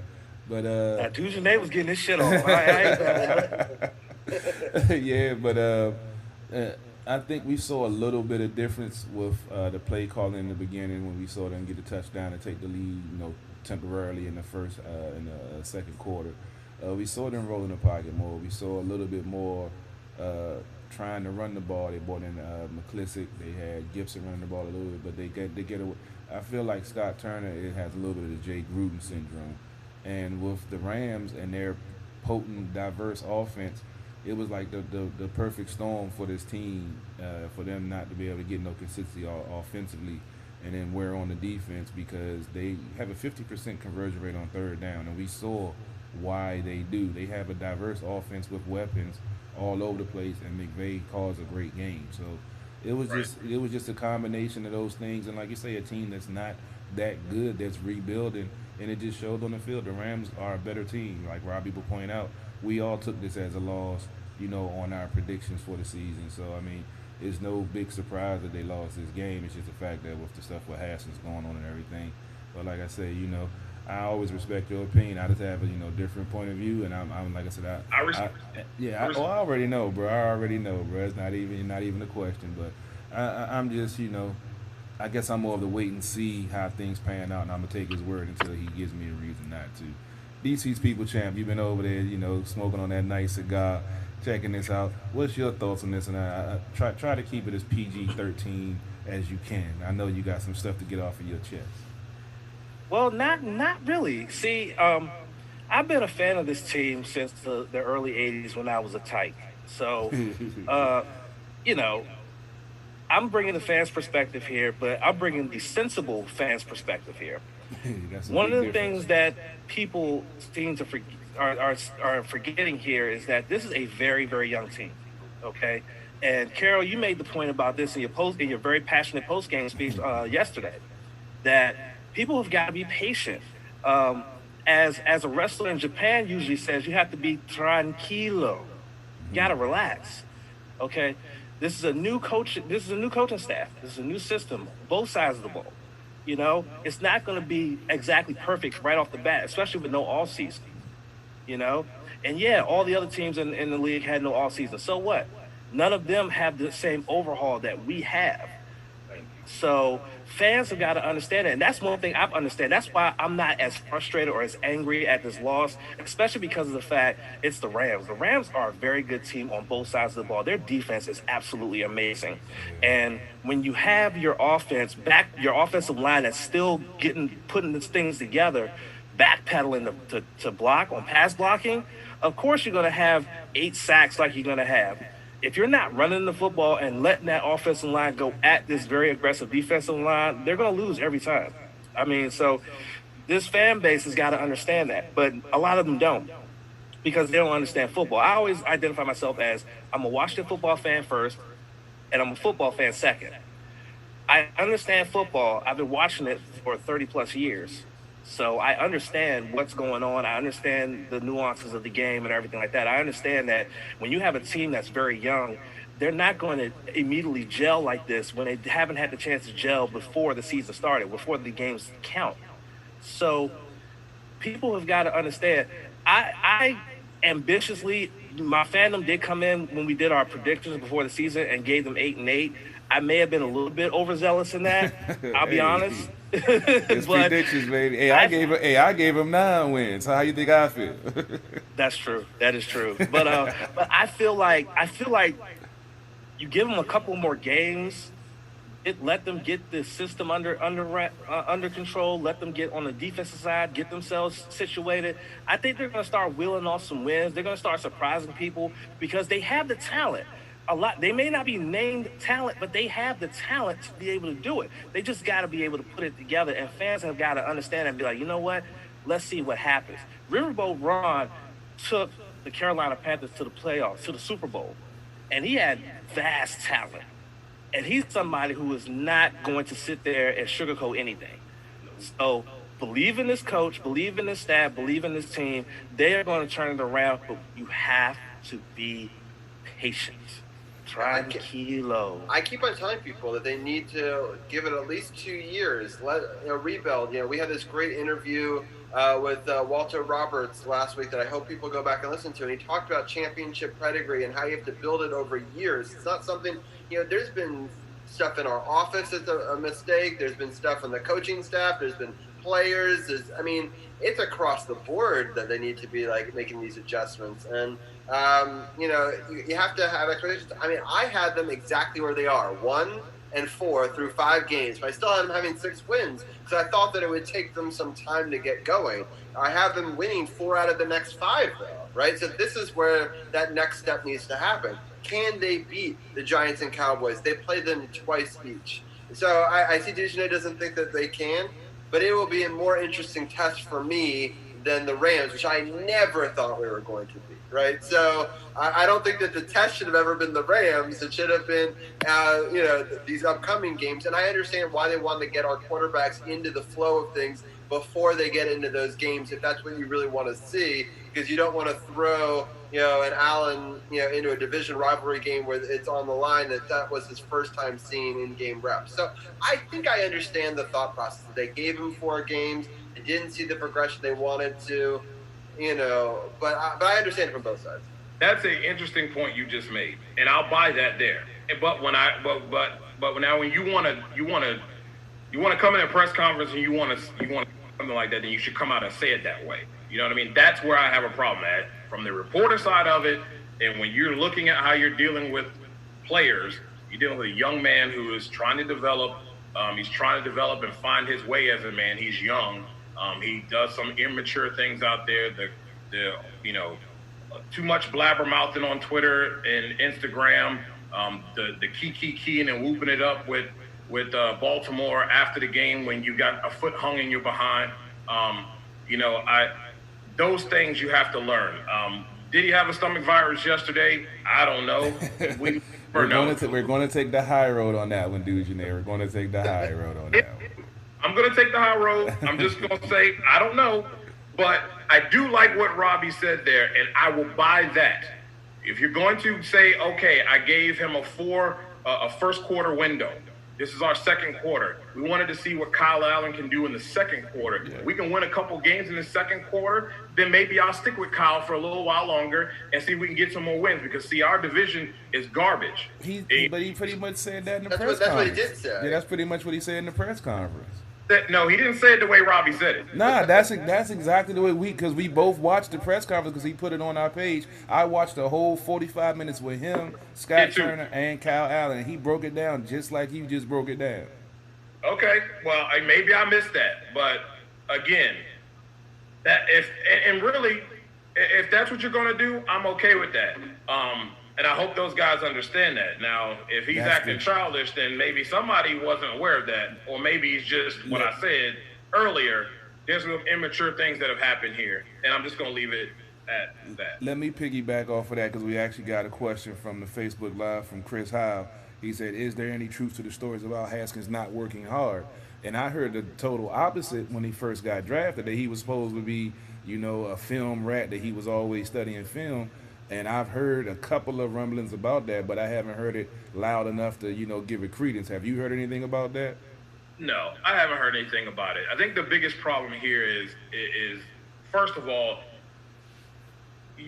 Carol, from coaching, if you got a quarterback who's supposed to be or player on your defense that's supposed to be the face of your defense, he's the leader. And he's running around here on Facebook talking about all the work that he's doing, showing all this, talking about keeping quiet, then keep quiet, but you're not quiet. You're all over this Facebook. Players see that, and then you go out on Sunday and you take a big, fat dump on the field every week. But yet you still talking about keep looking, be quiet. What you going to do, Carol, as a coach to that player? And what are the players going to do and think about that player running his yap every week and not doing a darn thing? Very valid. See, I follow him on social media, but I don't really pay a lot of close attention to his page, so I didn't know all of that stuff was going on. And it's kind of funny because I believe that's one of the conversations that me and you had when they drafted him, and I said, for him coming home, is he going to be able to, handle the pressure of the social media of the local DC fans, and once things got bad, would he be able to handle it properly? Because we didn't know about his maturity and if he would be able to. I guess obviously we seeing that he doesn't know how to handle it, because I didn't even know about all of that. Where is he from? Yeah, it's Helmet, Maryland. Okay, right. Go. That's it. So he's right down the street from where I am right now. So here's something that I thought was really interesting. The coach in today's press conference, which I thought was also really interesting, was saying that he basically did not practice well after he got the news, right? He kind of, did this, and the body language wasn't there, and he was putting together the bare minimum of what he had to do not to get into trouble. But he said that on Friday he put a really good day together. He went to all the meetings. He was very attentive. He took all the reps, and that he was starting to come around some of that maturity thing. And that's why it's so strange that maybe the stomach virus was a thing, because just based on what he said with that one line, that he thought that Friday was a good practice. He didn't have to throw that tidbit out there, right? But I think he was trying to diffuse some of the background chatter that we're talking about right now about was he really sick or not. And I think in saying he had a good day Friday, to me it did that, right? And I don't know if he's just trying to do him a favor or if that actually was what really happened. But I thought that was an interesting statement. Yeah, I hope that's the case because, first day, him doing that, I understand it, man. You're the starter, and, these guys have a competitive nature. They don't want to be put on the bench and to sit back, and they feel like especially when they feel like they can learn more on the job and be hands-on, and they don't feel like that they're the cause of the problem. All competitors think that way. I still think that way, and I can't get nothing done. I'm old. So, we all think that way. So I don't blame him for having, being upset and really being checked out on that. And Coach said that. He said that if he wasn't upset and checked out for those next 2 days, he would have thought something was wrong with the competitive nature in it, right? So exactly. So I have no problem with that. Yeah, for sure. Yeah, it's that's one of the things that Rivera said in the press conference. Like, man, someone asked him about the psyche. You think this is going to affect your young quarterback in a bad way? And he said this is one or two things is going to happen. He's going to learn and grow from it, or he's not. And this is going to determine if he's going to be a quarterback in the NFL, because he's going to have to deal with the adversity, if it's a interception, if it's a fumble, if it's a sack in a bad situation, and learn how to shake it off and go back out there and work harder. So this is a learning moment for him more than anything, and hopefully he rises to the occasion. Hopefully those things he said is true, that he started taking it more serious and looked more attentive and was all the meetings and did what he's supposed to do. Unfortunately, it took him to this point to do that, but maybe the light switch has been flipped on, and like you said, if he's getting back in the game and see what happens, he started to improve, because we saw improvement at the end of last season with his play. So we've seen it from him, and I think that's why Rivera made the move, because he has potential, and obviously he's not using his full potential to get to where he needs to be. So take that step back and take that seat and reevaluate things and move forward. I think he still needs to mature, though, a little bit. I mean, we were talking about it. I know that maybe unfollowing things or whatever shouldn't be like news stories or whatever, but we got to know the market that you're in, right? People are going to see that and run with it, right? And he's from here, so he knows that this is the market, right? He knew that one unfollow button was going to create a story. There's no way that I believe that he didn't think that. I would rather he unfollow than he say something stupid online. That might be true, but I just think the optics. He's just got to know he's supposed to be a captain and a leader, and he's just got to put a smiling face, even if he gets dealt a bad set of cards, to understand, hey, I'm still starting quarterback here. If not for this position, that the next people are going to be looking at me too, right? So everything's on film. The whole story is putting out there. You've got to play it right all the way through. And I'm not saying it's easy. He's very young, didn't have many years. DC People's Champ, what are your thoughts on that? I think the one thing he has to understand is, with this fan base, they're so jaded when it comes to quarterbacks, and the amount of quarterbacks we've had in the 20-plus years that Dan Snyder has been the owner of this team. This is where their frustration, their anger, their whining, their crying, their bitching is coming from, is the fact that when are we going to have our franchise quarterback? When are we going to have our Dak Prescott? When are we going to have our Patrick Mahomes? When are we going to have our Aaron Rodgers, our Matt Ryan, et cetera, et cetera, et cetera? And that's what's going on here. And that's why most people need to just sit back and just let the process happen, because if this guy right here, if Dwayne Haskins is the franchise quarterback, let it happen naturally. Let it happen organically. Don't force it. Because that's what happened with RG3. He came out, he had a great rookie in 2012. Everybody's like, oh, he's a franchise. This is it. We're going to the Super Bowl. Then he had a off year, and all of a sudden they wanted him out. So this fan base is just to a point where they want to have that franchise quarterback for 10 years plus like other teams have, but they got to let the process happen. They got to let it happen naturally. Aaron Rodgers didn't become the franchise quarterback for the Green Bay Packers force. It happened naturally. So that's what needs to happen. That's the stance I'm taking as a fan. I'm like, if this is the guy, I want to sit back and let it happen. I'm not going to force feed it. I'm not going to force it. Let it happen.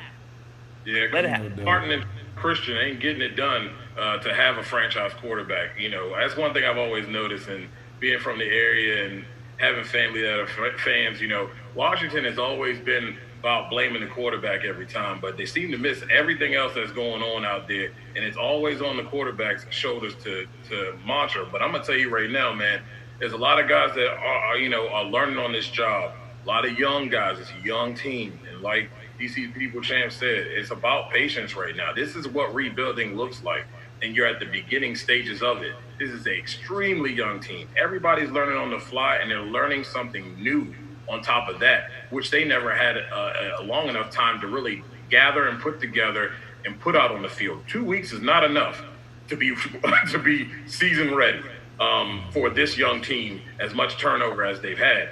And they're trying to figure out guys who fit in spots too. And right now, when you look just offensively, offensive line is not getting it done. The only guy I see out there that's really getting it done consistently is Morgan Moses. Everybody else don't look like they're improving. The left side of that line, that's a big question mark, my friend. I don't care who you got at quarterback. You can go find the top best quarterback you can find out here. You can get Russell Wilson if you want, and you're not going to get anything different, my man. It's just no time. Here's the problem. This is my last thought on this. And I see this all over social media. The way the league is set up, black quarterbacks can only be one of two things. They can either be elite or bad. They can't even be mediocre. They can't be mediocre because then they're considered bad. There's no gray area when it comes to black quarterbacks. They either have to be super elite and perfect, or they're just bad. Point blank, period. And it's a sad state of affairs that we're in. Yeah. They ain't that conversation. Yeah, no, they're not. They're not ready for that. Yeah, that's a whole nother conversation for a whole different show. I mean, money and all that, because I think that's important. I mean, we're not going to have it today, but, like, I feel so bad for Dak Prescott. I know that he's a Cowboy, and he shouldn't have been forced to take the money, because if he was a white quarterback, they would have just handed it over and not had a question about it, right? So I was listening to Hurt talk about it on his show, on his, pregame, and he was spot on, and it's very, very frustrating because Dak should have got paid, and he took a gamble on himself, and he may have lost, right? And that would be very disappointing. I'm hoping that people know how good he is, and they'll still give him the money that he deserves. But we'll never know if his ankle and part of his thing is his mobility. We never know if it's going to be the same as what it was. No, he's definitely not. Prayers to Dak, man. Prayers to Dak. That was horrible. Yeah, he's definitely never going to get the same money now after that injury. I actually got a glimpse of it. Everybody on social media had to put it up there.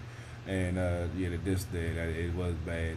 But I know Dujane got to get out of here because he's covering the Saints, and currently they're down 6-0 to L.A. Chargers, still in the first quarter. But to wrap this up, I said we want to speak about the Alex Smith situation. Dujane, let me get your take on seeing this young man, this determined, willful, not letting anything, even possibly losing his leg and almost dying from an infection, to stop him from playing a game that he truly loved. Because like I said, I had to eat my words when I said I thought he would never play another down again, and I had no problem saying I was wrong with a dude that did what he has done is amazing. And when Aaron Donald jumped on his back for that first sack, I closed my eyes. I'm not even going to fake, because I didn't know what was going to happen, and I felt more scared for him than he probably did out there on the field.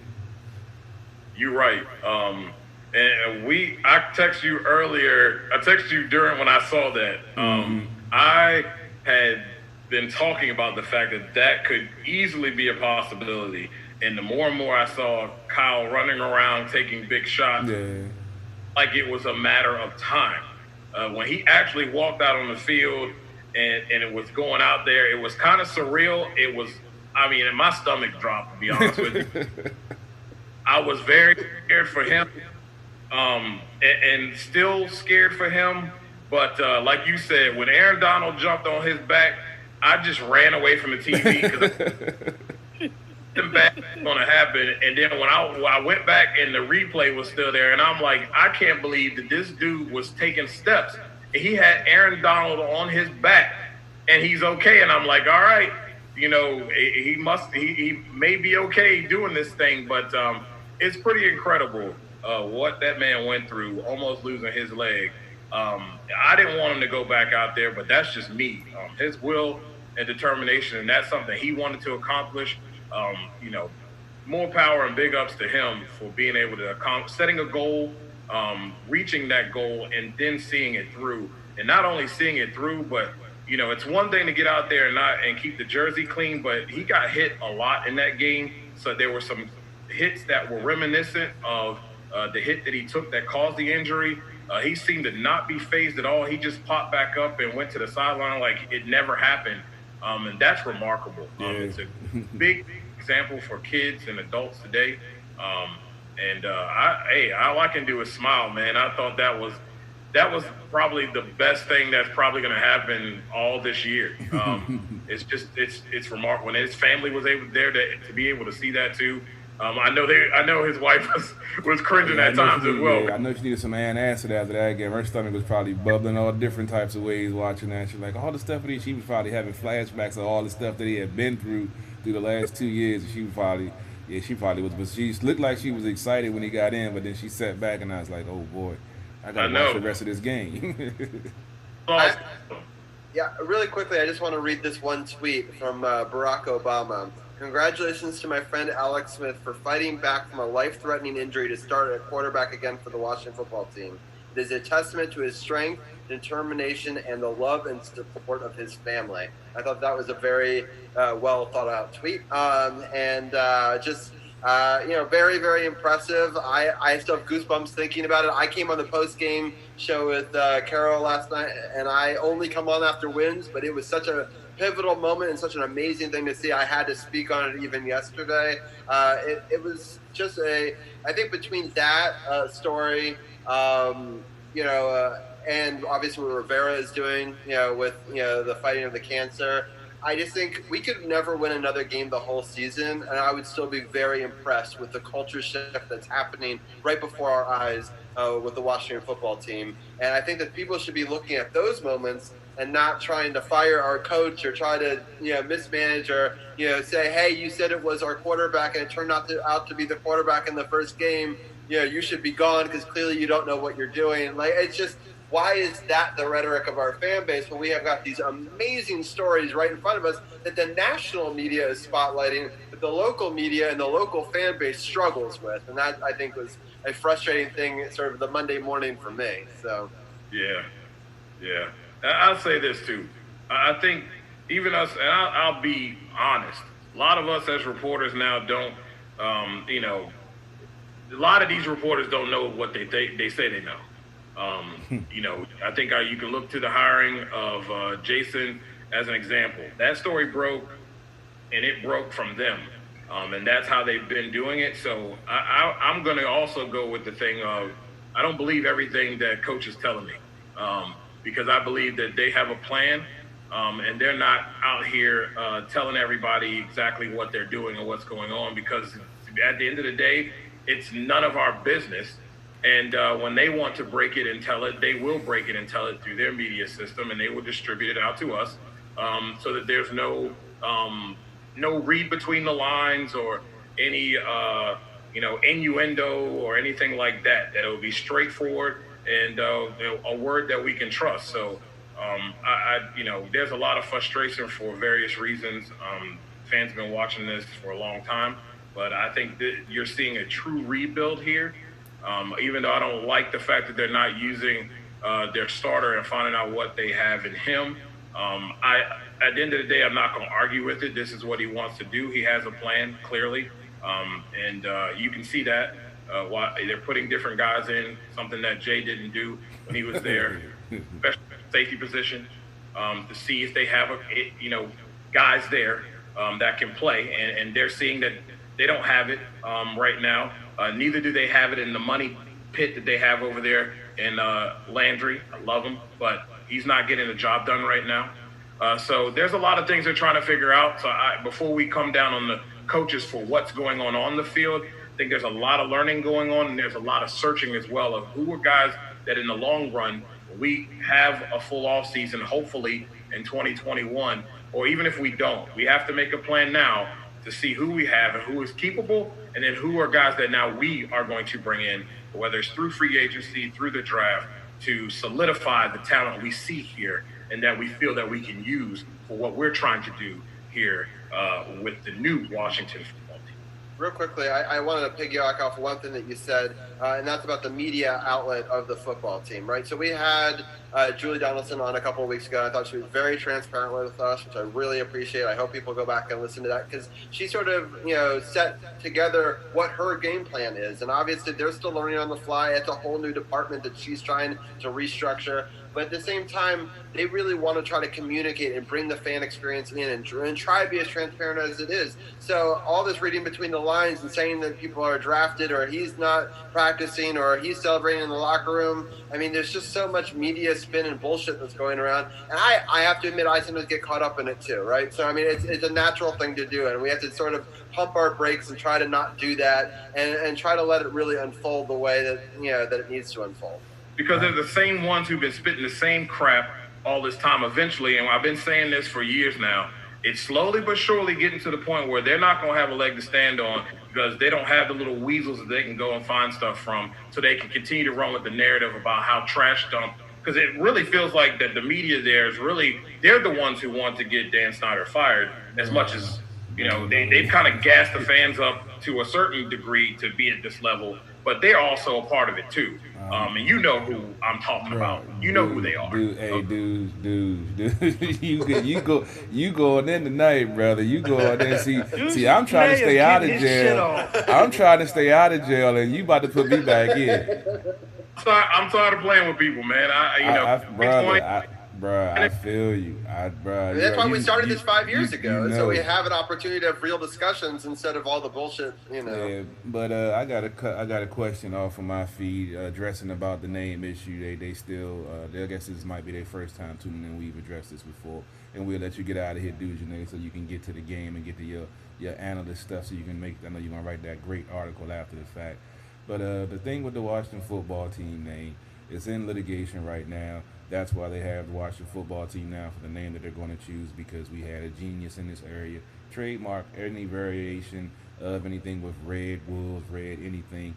And it's a couple of names that they're working with that have already been trademarked that they have to go through the legal process to be able to get trademarking and branding and all of that good stuff. So the Washington football team will be the name of the team for at least a year, maybe a little bit longer, with all the legal stuff and litigation that has to go down with it. So it is what it is, and we don't have I don't have a problem with it. I want to add one just quick point to that because she actually answered that question too for us, Julie Donaldson, and she's going to be a part of that, and she really wants the fans to help be a part of the decision-making process. So it's not like behind the scenes they have a name, they just don't have it yet. I think that they're going to try to come up with the best names, and then they're going to have a conversation with people and really try to bring everybody in and try to, because she doesn't want this to be this horrible dividing thing. She knows that the fan base is divided already on so many issues that she doesn't want this to be another one. So that's why they're taking a step back. They're going to analyze it from all points of view. They're going to try to get fans' input. They're going to try to figure out them. They're going to try to bring the culture and the history of the team with it. I think that will be what it will be going forward. So no doubt. But all right, we can go ready to let dudes your. I know you say you was gonna try to stay on for a little while. You already stayed through almost the whole first quarter, brother. we had a great. It's always a great show when we got some controversy to talk about. Everything when they winning and playing well, which is very rare when we've done this show. But when they win and play well, we really don't have much to talk about. So had to be a little controversy to have one of the best episodes of Washington Football Talk of season 5. So dudes, I appreciate that as always, man. Let the folks know where they can find you at. No problem, brother. You can find me at NotBland21 on everything. We'll have some stuff coming out here soon. SportsJourney.com for all the written work, and you can even listen to the podcast on the website as well. You can also listen to the podcast, which is back here in the background, right here on the Sports OTHP page as well, which I appreciate them putting up the links to that in the articles as well. And guys, just be patient, man. Everything's going to be all right. And it is a new day, but we just have to be patient for the big prize at the end of this long tunnel. You're starting to see light, though. So I know it doesn't seem that way now, but it's getting there. It's getting there. And yep, we the champs. Sounds good. Thank you, All right, DJ. DJ, man. Appreciate it as always, man. We'll let you get up out of here. DC's people, Chan, let them know where they can find you at and what you got going on No Spots this Well, week. this coming weekend, Sunday, we're going to break down the entire WWE draft. Right now, Raw is going on. I'm actually watching it on a tape delay, and it's crazy right now, but the draft's going on there. It's the final week of the G1 Climax tournament in Japan. By Sunday, we're going to find out who's going to have a title shot at Wrestle Kingdom in January. So make sure you tune in. No Spots Podcast on Sunday, G1 Climax Recall on Monday. Thank you guys for having me, and y'all have a good night. Hi, Anna. Hi. You guys were on the screen at the same time. It happened, right? I had to do it. I had to do it this time. Absolutely. I know we've been talking about it for the last couple of ones. So Definitely. thank you, DC People's Champ. We'll have you on soon to talk more sports. Peace. All right, DC's people, Champ, holla at you, bruh. All right. Anna, Sounds good. what's going on? We got you back a week after we thought we was going to see you for a while, and we got a whole bunch of you're just missing me, right? Yeah, we couldn't let the season end that early, that quickly. Like, Right. It was Well, already short as is. Right. Right. Well, that season's kind of over. Now we get to talk about the next season. I guess that kind of came up a little bit faster than I was like, man, we have draft, we have free agency, and Yeah. I couldn't let it go months without talking to you about those things. So, No, apparently yes. not. It's like, So- Gil decided to pull the crazy, let's do a show on the draft. I was like, oh, what? Okay. So I dusted off those cobwebs last night, and I was like, all right, I'm good to go. So Sounds good. All right. So I'll go through the draft board real quickly with people, and then I'll have your take on the free agency, and throughout we can get Carol's thoughts if he has any. I don't think, Carol, you don't follow minor league hockey that much, right? So you probably don't have a lot of I'm going to be more listening and sharing because, I know the draft. I don't know nothing about college hockey and the free agents.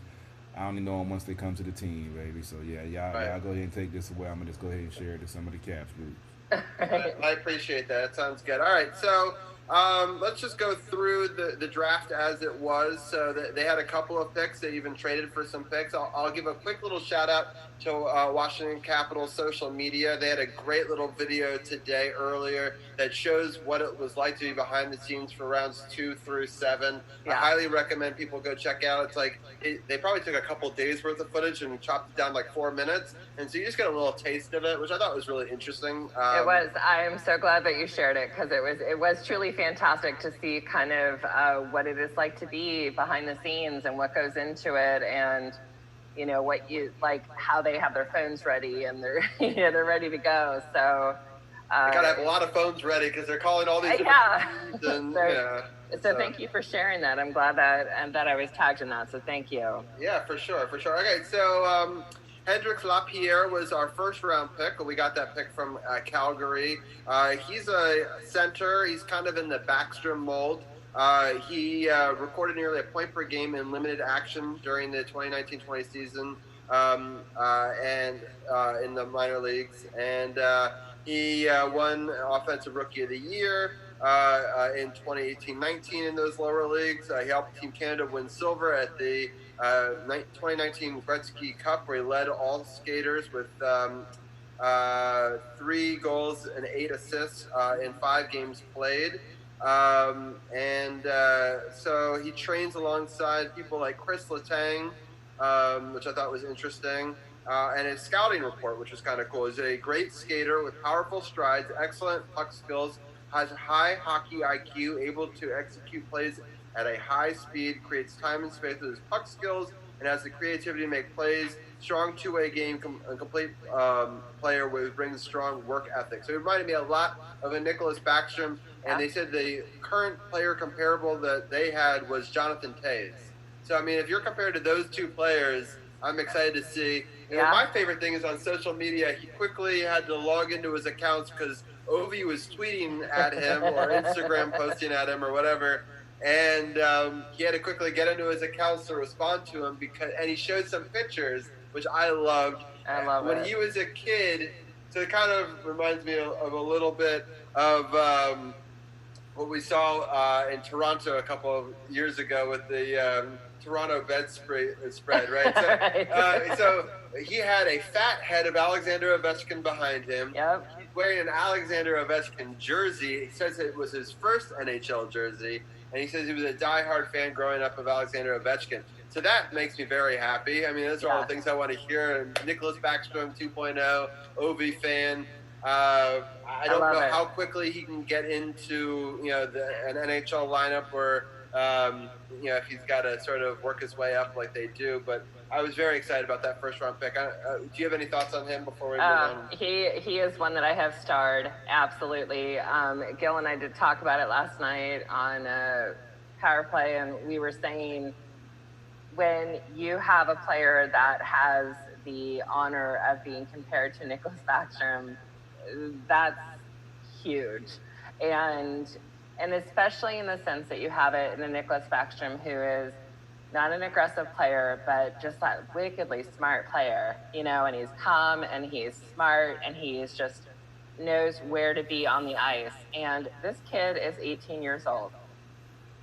18 years old.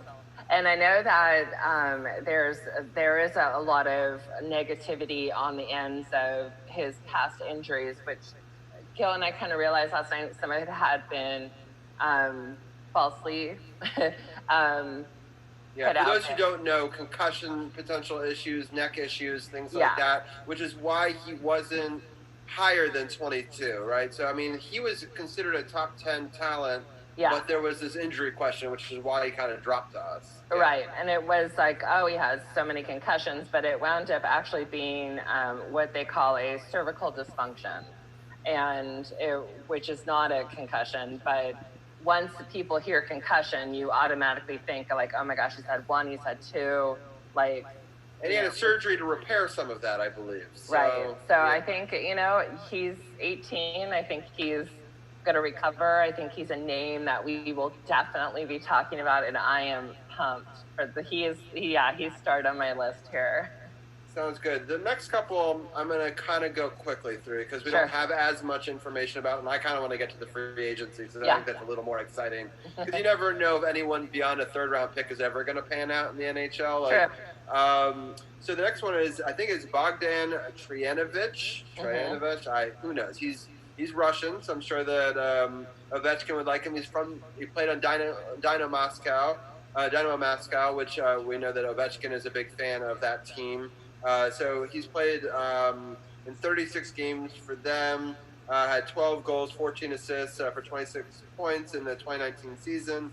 So, I mean, he's obviously played pretty well. In the previous season, he had, in 23 games, he had 1 goal and 8 assists for 9 total points.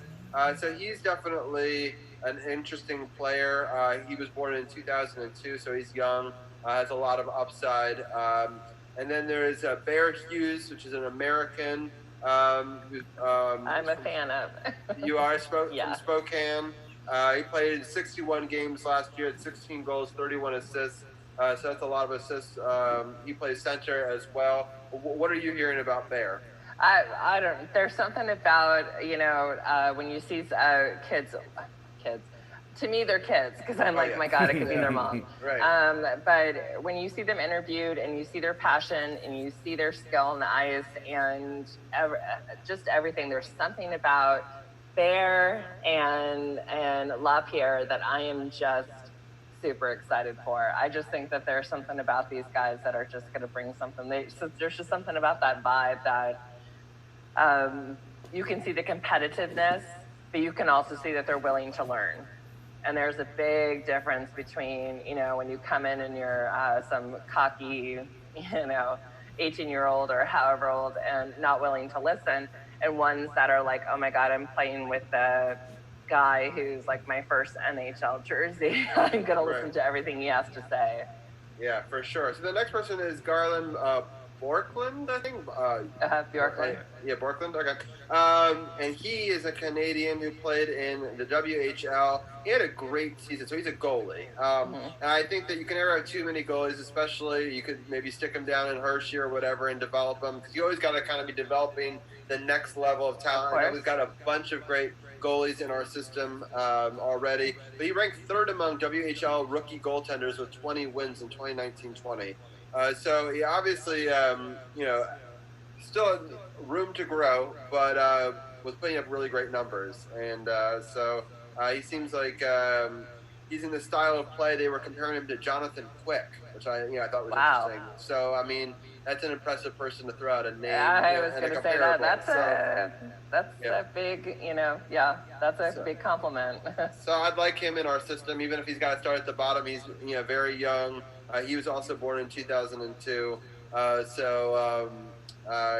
Only 18 as well. And then they actually switched some picks around. They took a pick from next year and traded him away and got a pick for this year in Oscar Magnuson, who they've had on their board, as you can see in that video, for a while. And they were like, oh, man, he's still available. Let's make a move. And they thought that there was a couple of players that they could make moves for. And he plays left wing. So he's a Swedish player. He played in the Sweden Junior League in 38 games, had 22 goals, 26 assists for 48 points. In the previous year, had 8 goals and 11 assists. So you can see him develop extra, year after year. Had 40 penalty minutes, so he obviously could mix it up a little bit, which is surprising for Swedes who seem so calm. But I think that you can never have too many good players. He's kind of a shorter guy. He's 5'10", not a big guy, but I think he's like a speed guy. Not a whole lot on him, but again, he's a lower round, low risk. Probably spends his time in Hershey, but is an important person. He was a European skater, obviously. So he was definitely a significant name in that video. Right. Yeah, so they had their eye on him for a while. Yeah. So he kind of felt to them. They were kind of surprised that he did. So that's a good sign. You should always, take a risk. If there's a player on the board that you can get now, who knows what next year's board looks like. I mean, it's a 7th round from next year for a 7th round this year. It's not a big drop off. And potentially if they could develop him over an additional year and then he's more ready the following year, that might end up being better for the Capitals going forward. So those are some of the draft picks and a quick rundown. I'll let Carol just give his thoughts, just based on the explanation. Obviously, don't know any additional information, but are you happy that we kind of got well-rounded centers, forward, defenseman, goalie, and some young prospects? Yeah, you got to keep the minor leagues full. We saw that with the Nats in their run, and we saw that with the Capitals in their run. They called up some players throughout the season. So yeah, you have to keep the can't have the cupboard bare. You got to keep it fully stocked. So they've been pretty solid with their development and the way they've brought players in. We always talk about how I love the John Carlsons, the Tom Wilsons, the Alex Ovechkins, the draft picks that's here contributing, getting better, and making the team better. So I say hats off to them, and we'll see if they make it to the upper level and see what they can do to help this team get back to that ultimate goal of winning another cup. Yeah, sounds good. Well, I'm going to talk about the biggest free agency signing, and then I'm going to let Anna break down all the rest of them. And the biggest one was the one we predicted last week. We talked about it, and it was just really exciting that we got it right, and we got it for almost the right value. I was saying 1.5 was what I wanted. It was 1.5, so I can't quibble about a $250,000. It's pretty close. I think people are like, oh, his numbers are bad. I actually spent some time looking up, Hank's numbers, because I was really kind of interested about the comparable between him and Holtby. Obviously, he's going to be in the back. He's not going to be playing as a starter, potentially, unless they need him to, because Sam's not ready. And last year, in 30 games played, he had 10 wins, 12 losses, 3 overtimes, 3.16, and a 9.05, which is very comparable to the 3.11 and an 8.97 that Holtby had. Now, Holtby had more games played with 48 and 25 wins and 14 losses. But, he was obviously a starter. Right. What I've heard from about Hank is he's great at mentoring other goalies. So if we don't know Sam's ready to start the year. Right. Got Big Vanacek behind him. We've got some of these young guys, even Copley. They could learn a lot from him. And if we need Hank to start the season, we could. And not to mention, there's so much motivation. Hearing him, he's been on our social media channels a lot. Already 3 times videos with him, which I think is great. Get him out there. And he says he wants to win now. He wants to have one of these storybook endings to end his career. And he wants to hoist the cup with the Washington Capitals to end his career. And that's what I want to hear him say. And it sounds like he'll do it by playing great in goal or by helping his teammates in whatever it takes to win. And that's exactly what you want. So anybody who's poo-pooing this move because his numbers are a little less than the Hall of Fame Henrik Lundqvist numbers that were from the past doesn't understand the value, especially at $1.5 million, that he could do for the future of the team. Either he wins now and gets his dream, right, which would be great, right? Would hoist the cup that's right behind your head, right? Or he trains them and maybe we win a cup in the next couple of years afterwards, with the Sam that understands how to win, because he has the most wins, most active, second all time, most wins to never win a cup with 60 playoff wins. I mean, no one else had over 50 other than these two, right? So I mean, he's arguably one of the best goaltenders to never win. You can't learn from a better person than that. And so for me, it's a great move, and I'm sad to see Holtby go, right? But for $4 million, we were able to pretty much get Hank and the defensive player that we'll talk about from Pittsburgh, to get it under that same cap spot. And I think if we can upgrade our defense and the goaltending doesn't go down too far, you got to make the move. But before I get into the defensive player that we're going to talk about next, I thought that's a really interesting signing. Carol, your thoughts on signing the King? I mean, you pretty much nailed it. I mean, you have a Hall of Fame goalie that's on your squad that's pretty much been the face of the Rangers franchise for about 15 years. 15 years. Yeah, I was about to say 10 or 15 years. I think it's 17 actually. Yeah, so he's been in almost every situation except for, like I said, he hasn't won the cup. I don't see a downside in the signing him, and the money you're talking about, it makes it a plus to get him for that amount. And as you said, if Samsonov isn't ready and he can mentor the other goalies, to me, it's a win-win. I don't see any downside to this at all. And a quick scoring update on the Monday Night Football, if you're not checking that out. The Los Angeles Chargers are now up on the Saints 13-3. The rookie quarterback just threw a 45-yard completion to the 5-yard line and then threw a 5-yard touchdown to give them a 13-3 lead. They missed the extra point after the first touchdown. But that Los Angeles rookie quarterback is looking pretty damn good right now. I wish our quarterback could look like that. But the Saints are a second-half team, so I'm going to just say that because they're in my pool. Hey, it's early. I still got fantasy football on the line. So, we all have the Saints, though, pretty much. If you're looking at it, I didn't mention the football segment, but Carroll's leading, Arun's second. And I believe that Dugenet is third right now. So it's nice to know that the people on this podcast are dominating the fantasy sphere. But all of us picked, I believe, the Saints to win this game. So this would be a surprising result for sure. But Anna, quick thoughts on the King, and then let's move on to this defensive player that we stole from Pittsburgh. I will say that last night Gil was not 100% on board. He was kind of negative about this and saying that people were so excited because they're thinking of Hank as like how he was a couple of years ago, and that the expectation needs to be more realistic, that's not who we're going to get this year. He's older and whatever else. I don't know. I always kind of see things differently. He's like got that. We saw this year in Dallas, right? Like an old goaltender. That's what I said. I said, shit, you can't look at Khudobin. Like, come on. I said, so I think that the fact that there is, he has such a love of the game and love of just wanting to raise the cup, and that passion is there as strongly as Ovechkin. Right, I'm so excited that they get to play together, right? Like all these years that they've been these quote unquote arch nemesis, but they've always seemed to be frenemies, right? They've always been very friendly and cordial to each other. Total respect, but and he'll even say I don't want to go up against him because he threw, the pucks are too hard or they're too fast or they're this or. But I respect that, and I think that he is going to come and like you said, even if he doesn't play, more than half the games, if he plays 35 games or 30 games, and he's more of that mentor, I'm okay with it, because I think that Holtby would have been a fantastic mentor, and I know he was, but we have to go with what we have now. And no one is disrespecting or taking away what Braden Holtby gave to the Capitals, and love to the beast. I mean, oh my God. We can't pay $4.5 million for a backup, right? I mean, and he was never going to be okay with being the backup role, and I don't want that. Yeah, exactly. So So I think I'm all for it, and I think I think he's just going to bring a really good. He's going to bring a good vibe to that locker room.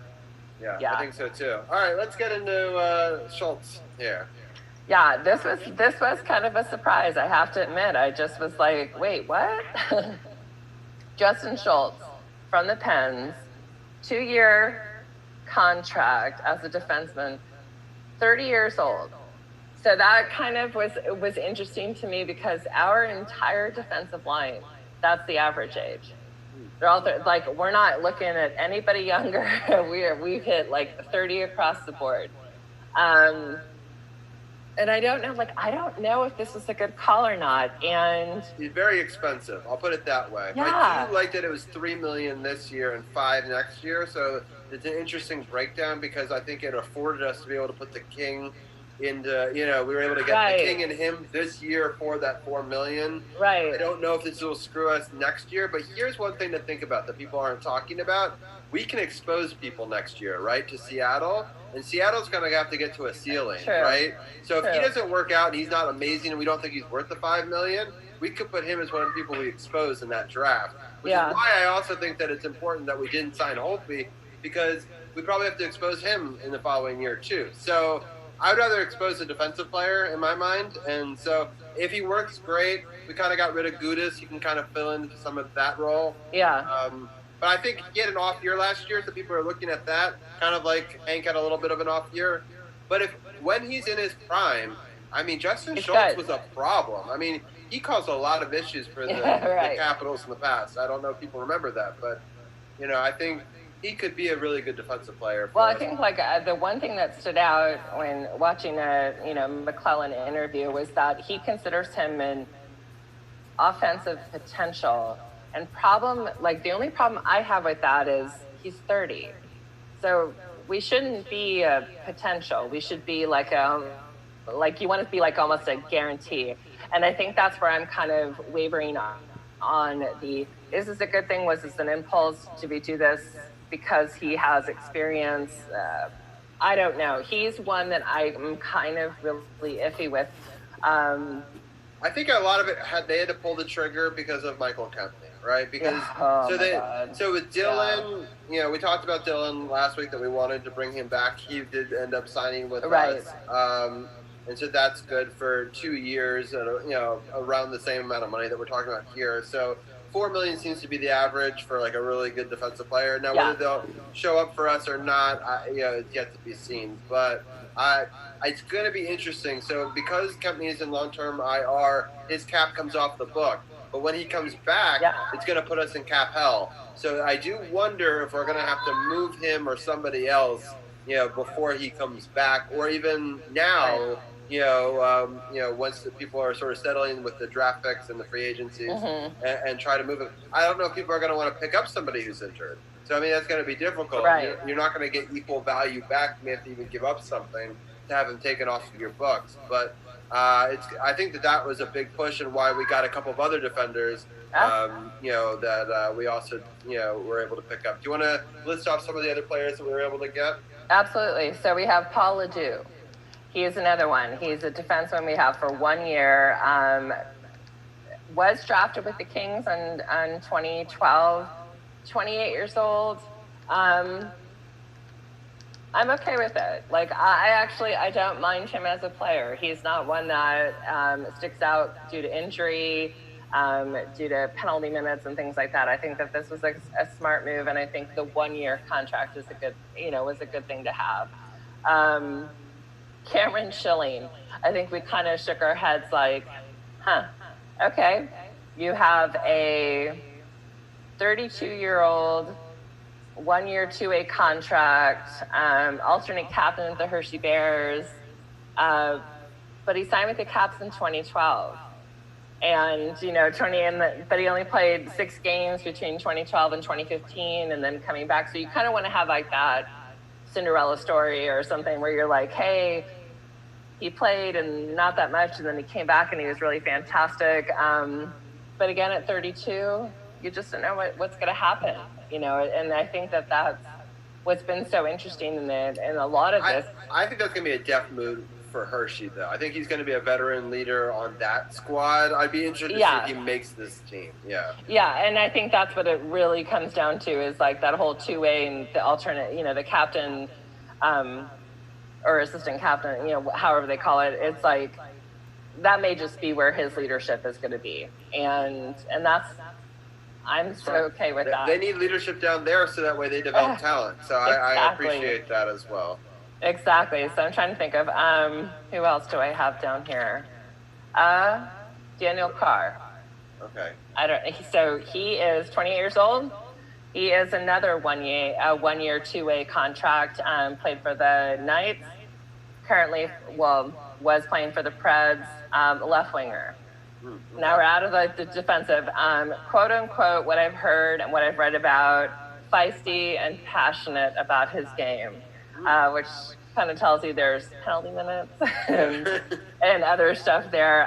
However, he does lack quickness and speed, but he's a hard worker, but the con is he has dirty goals. So he's one that I'm like, sounds like a bad boy. He kind of reminds me of like a Mike Knuble almost. Sort of like, gritty player and, but you still need some of that. And again, who knows if these guys will actually make the main team, but it's important that we, as Carol is alluding to, keep those cupboards stocked. You never know who's going to go down and who needs to step up, or also just to push other people, so that way it's not a free give me to it. I mean, we lost a couple of people in Travis Boyd and a few other players in free agency. So, but I think the moves have been good overall. I've been very pleased with them. Is there any other that stand out that we want to talk about before we? There was just that Trevor. I'm sure I'm going to botch his name. Trevor Van Riemsdyk. Yes, that's one of my favorite hockey names, man. Trevor Van Riemsdyk. Actually played for Carolina, right? Yes, he was a defensive player. I remember playing against him. He's a pretty solid defensive player. That's actually not a bad pickup. So we really stocked up on defensive players, and so and that's what's like incredible. So Kempney's going to have to be. Yeah. I just don't know if Kempney's going to. It sucks because I like him, but I think after a couple of these injuries, he's just not been the same player, and that's disappointing, right? For injuries to derail a player's time with us, but. I just, with all these other pickups, which I understand why we picked them all up, because we want to see what we got in training camp, and we know that we won't have him for a while, even if we do get him back this year. But there's a difference in sports, like in any sport, where it's like 6 to 8 weeks out and 6 to 8 months out. And what's like with Kempney, I love number 6. I've always been a big supporter of his. I don't see how he can come back. And like Gil and I spoke last night that they never made reference to whether or not this specific injury was to the same leg. And they rarely do because they don't want to show weakness, right?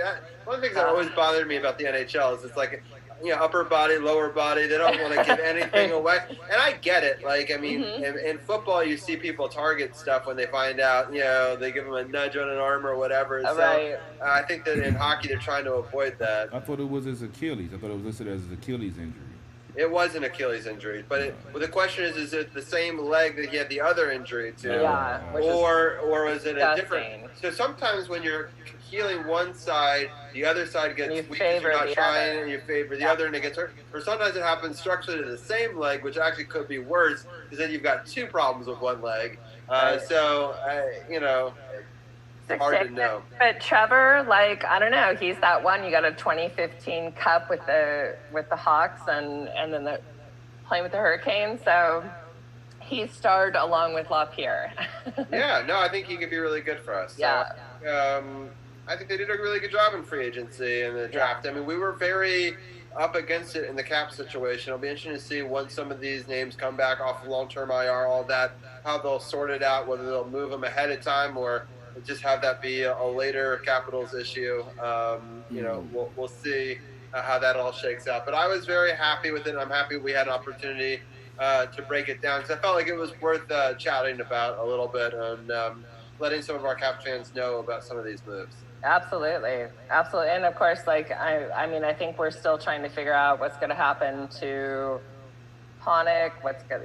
There's a couple players, like we know Gudis is gone, but there's a couple players that we're just not quite sure how they're going to fit into this. But I feel like the veteran players are ready to take on, we're going to have the vets and we're going to have the younger players. And that's, to me, always that fantastic balance of leadership and skill, and they can still learn from each other. So that's great. Yeah, I think your point about Panik is a good one. And I think our question about company is also one. I think there's still a couple of moves to be made. GM, Brian McClellan has some great wherewithal, got great conversations with different people around the league. And I think once people start to figure out these draft picks and the free agencies, they're going to come back around and want some of these other pieces. And it'll be interesting to see how he packages them. I don't think that it's done. I don't know if we'll do a whole nother show about it, but at the same time, I wouldn't be surprised if between now and when we talk again, at the beginning of the season, for preseason and all that sort of stuff, I wouldn't be surprised if a couple of moves aren't made to this team. The other thing I wanted to let people know is it looks like the start of the season may be pushed back a little bit. We originally thought it might be December. It looks like it might now be the beginning of January. They may actually start it with the Winter Classic. There's also rumor that maybe they would do it outdoors on an open sheet of ice, in Canada, which I saw some pictures of that. That would be really cool to do that, especially if you're not having fans anyway. You may as well do something scenic like that. I feel like that would be a great documentary movie. I hope they have 1 million cameras of that because I think that would be a really cool story. So it'll be interesting to see where and when the season starts. We'll obviously stay tuned to Sports on the Hill podcast Facebook page. We'll definitely let people know when we know. We'll definitely, I'm sure, talk about it in our news and notes at the beginning of the show when we know for sure. But sounds awesome. Carol, before we let Anna go, any final thoughts before we end this segment? No, it's been another great NHL season, shortened, but it is what it is. Hopefully we can get things back to a little normal, going into the off season, and they figure out when they want to start it. And it will probably won't be a full season, but hopefully it'll be more than the 30 or 40 or something like that. But all we can do is wait and see. Hopefully some of the moves that the Capitals are making are going to make them better, and to get back to the promised land, because I'm ready to go to another championship parade. We didn't got spoiled over the last couple of seasons, and I'm ready to go back to another one. So I think they're in a good place, with the coach that you guys, was rooting for. He has a good pedigree, good history, still working on the Ovechkin deal. Hopefully they can get him locked up pretty soon, get that taken care of, and, get ready for training camp whenever they're ready to start, and get healthy, get well, and, get playing some hockey the next season, try to bring the cup back home. Yeah, you make a great point about the defense.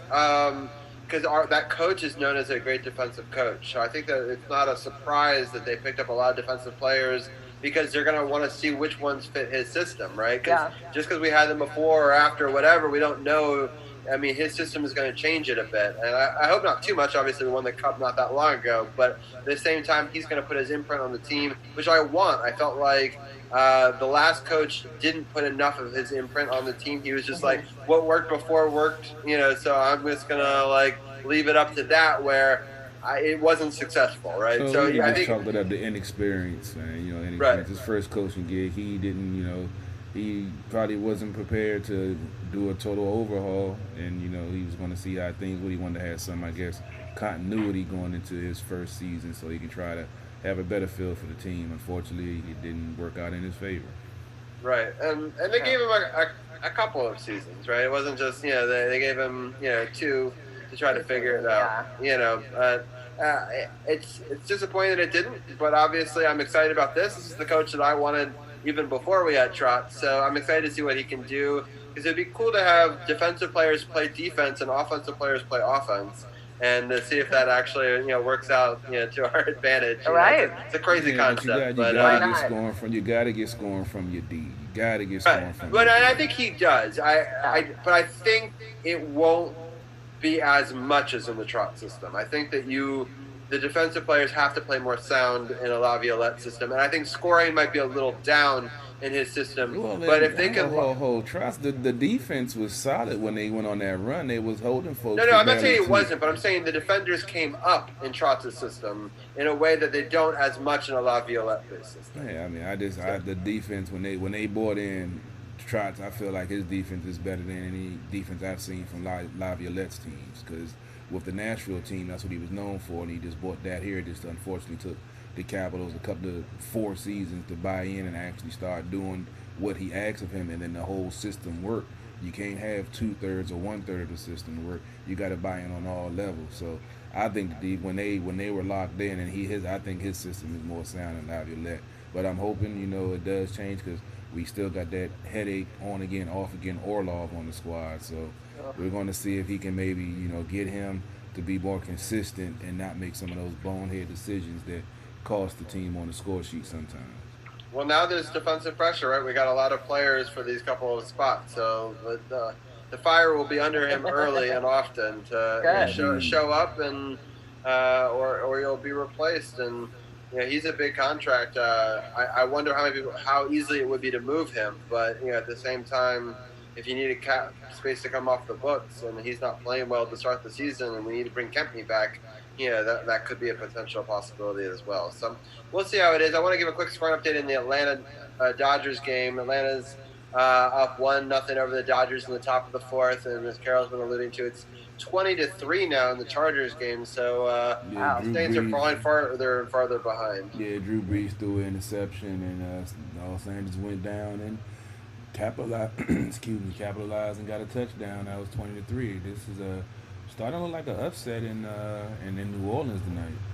Yeah, definitely, and it would be an upset that we would all not pick. Poor Dugenet would have to write about. So hopefully that they're able to turn it on in the second half for all of our sakes. But I'm excited for your podcast will come out with Gil. If people want to check it out, go to sportsothp.com, click on the Power Play Point podcast button. That'll pop up in a new window, and it'll have all of their old episodes and when their new episode is available, which I'm sure will be shortly, that people can check it out. But if anything else that you want to let people know before we let you go? No, just thank you again for another fun week. And I don't know, I'm looking forward to some really good football that's going to work in my pool favor. But and then let's hope that January 1st, even if it's to the middle of January, I'm okay as long as it's January for the beginning, to start the NHL. I think we're ready. I think it's clean slate, and definitely need to put 2020 behind us. Yeah, it'd be interesting to see if we get fans or not. That seems to be a big sticking point on. They thought maybe they'd push it back just a little bit to try to get fans in there.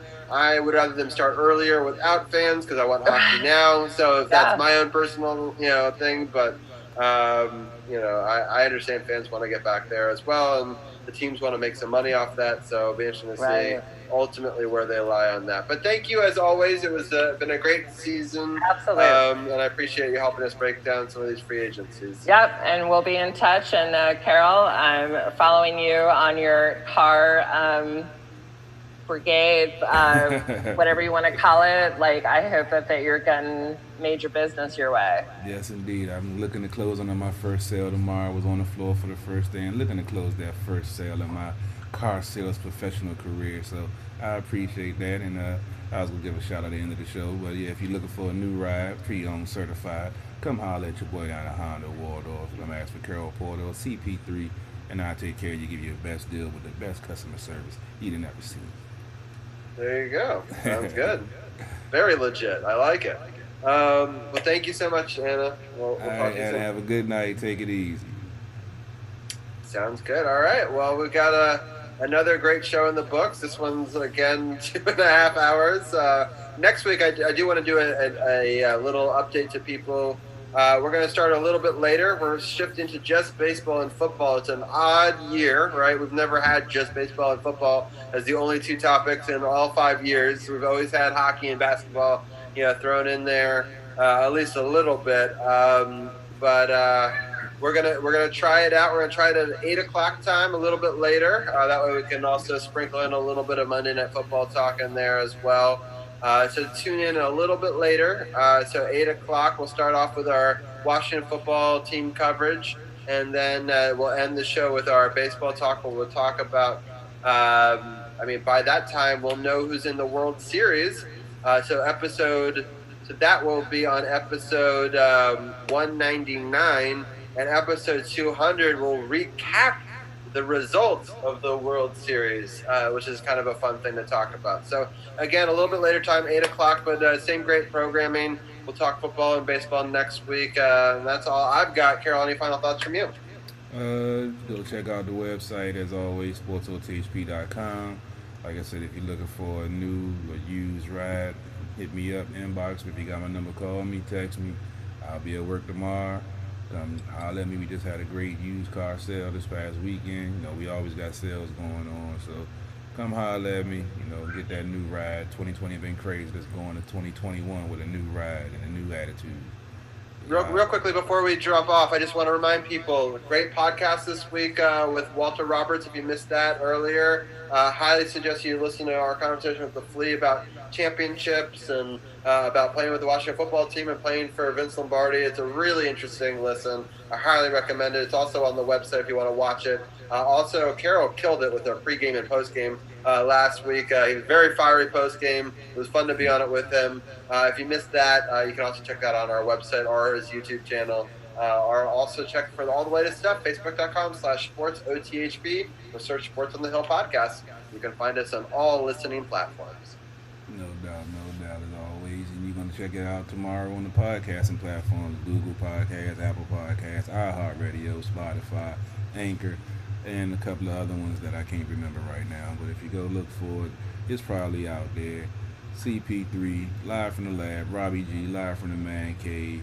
Sports OTHP, True Radio Network. DC Sports Law, the politics. It's not just a catchphrase. It's not just a motto. It's what we do. And we out. See you next week.